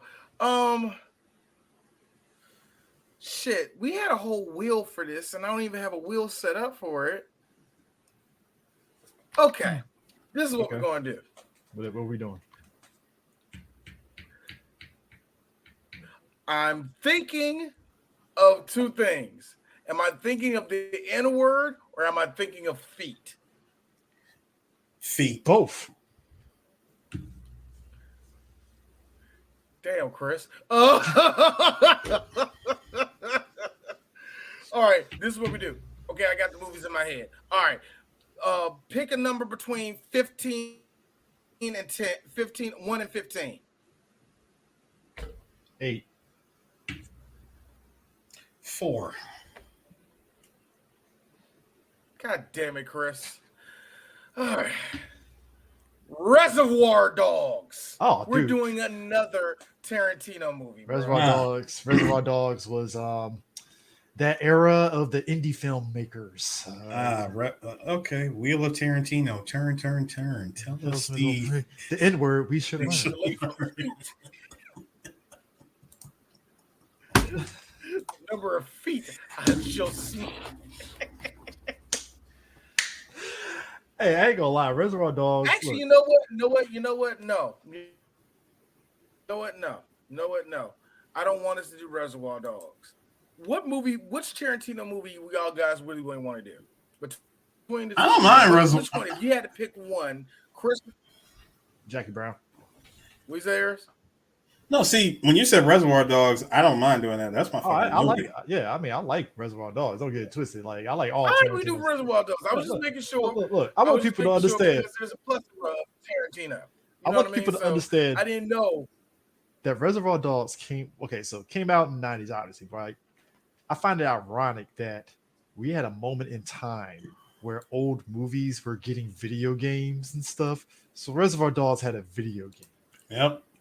It was supposed to show what happened during the heist. Yeah, during the heist and everything. Basically, it fills in the gaps of what the movie itself implied happened during said heist. When did this come out? God, this was like PS3, 360 era. Yeah, so that's when like the new Driver had came out around that time. And it kind of was in the vein of the old Driver games where you get in the car and then you're driving and stuff, that kind of shit. Put it this way, D. Remember when PS3 and 360 were announced and one of the I guess upcoming titles that was supposed to be a launch title was the Dirty Harry game? Mm-hmm. That time, yeah. So that game. Let's just say assets got recycled and it became the Reservoir Dogs game. Yeah, so it was the Reservoir Dogs game, and then you had Rockstar was like, all right, we'll give you the Warriors game, which actually was the way superior game. I love that game. But yeah, Reservoir Dogs had that. But like Reservoir Dogs represented for the Gen Xers, like this revolution, because Kevin Smith puts himself in that category with him, Tarantino, my man that does they did El Mariachi, that whole series.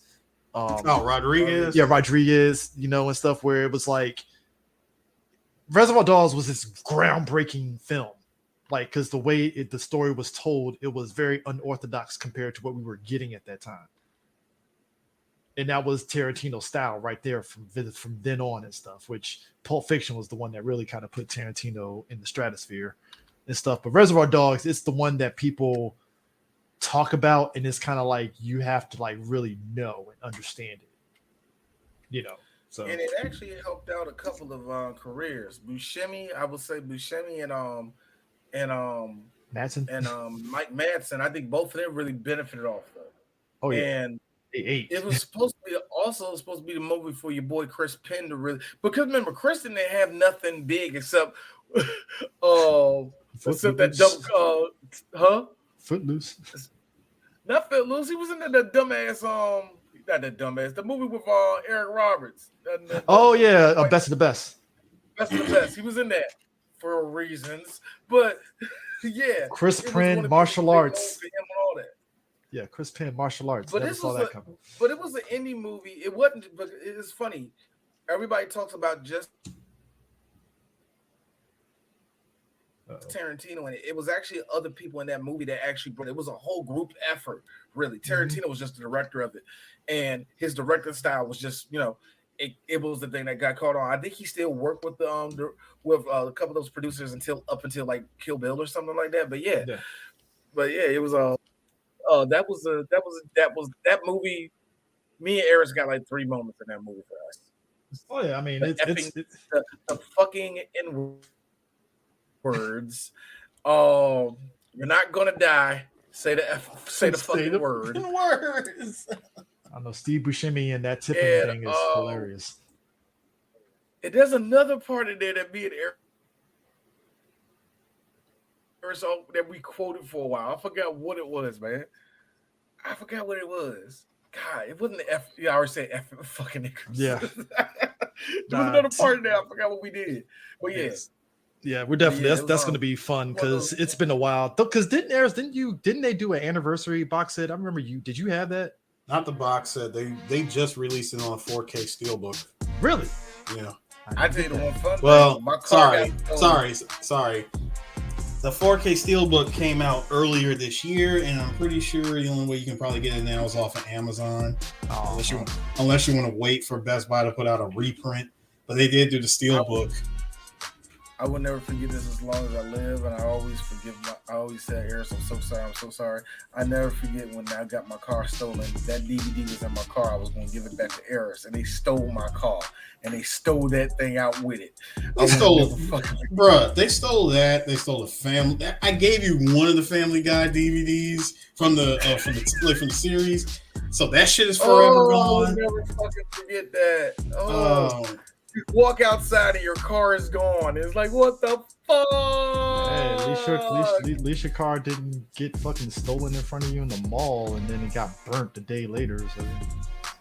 No, mine was worse.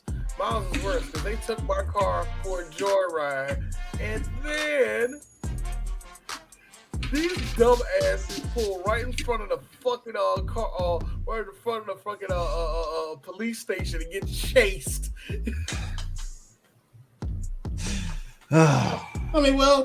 Think about it. They were driving, a Dodge Neon with the governor taking off. They thought they had a chance. No, they was driving a Dodge Neon with presidential tint because my black ass thought I was hood as fuck. Yeah, that you gotta take that on that one. D was kind of rolling around like my man. I asked for my car to get stolen when I. Yes, you did. Rolling around like my man from Boys in the Hood that killed Ricky and shit in that red car. No, I thought you were going to say I was rolling. I really thought you was going to say I was rolling around like Bobby Lee with that Daewoo. I thought you were man, Tank and his Daewoo. I'm behind the car pushing. Yeah, that was his name. I'll be the one behind the car pushing it up and down. But yeah, Reservoir Dogs. That is going to be fun as hell to revisit. Watch Michael Madsen dancing and cutting ears off. So, yeah, great. But anyways, that is it. And peace out.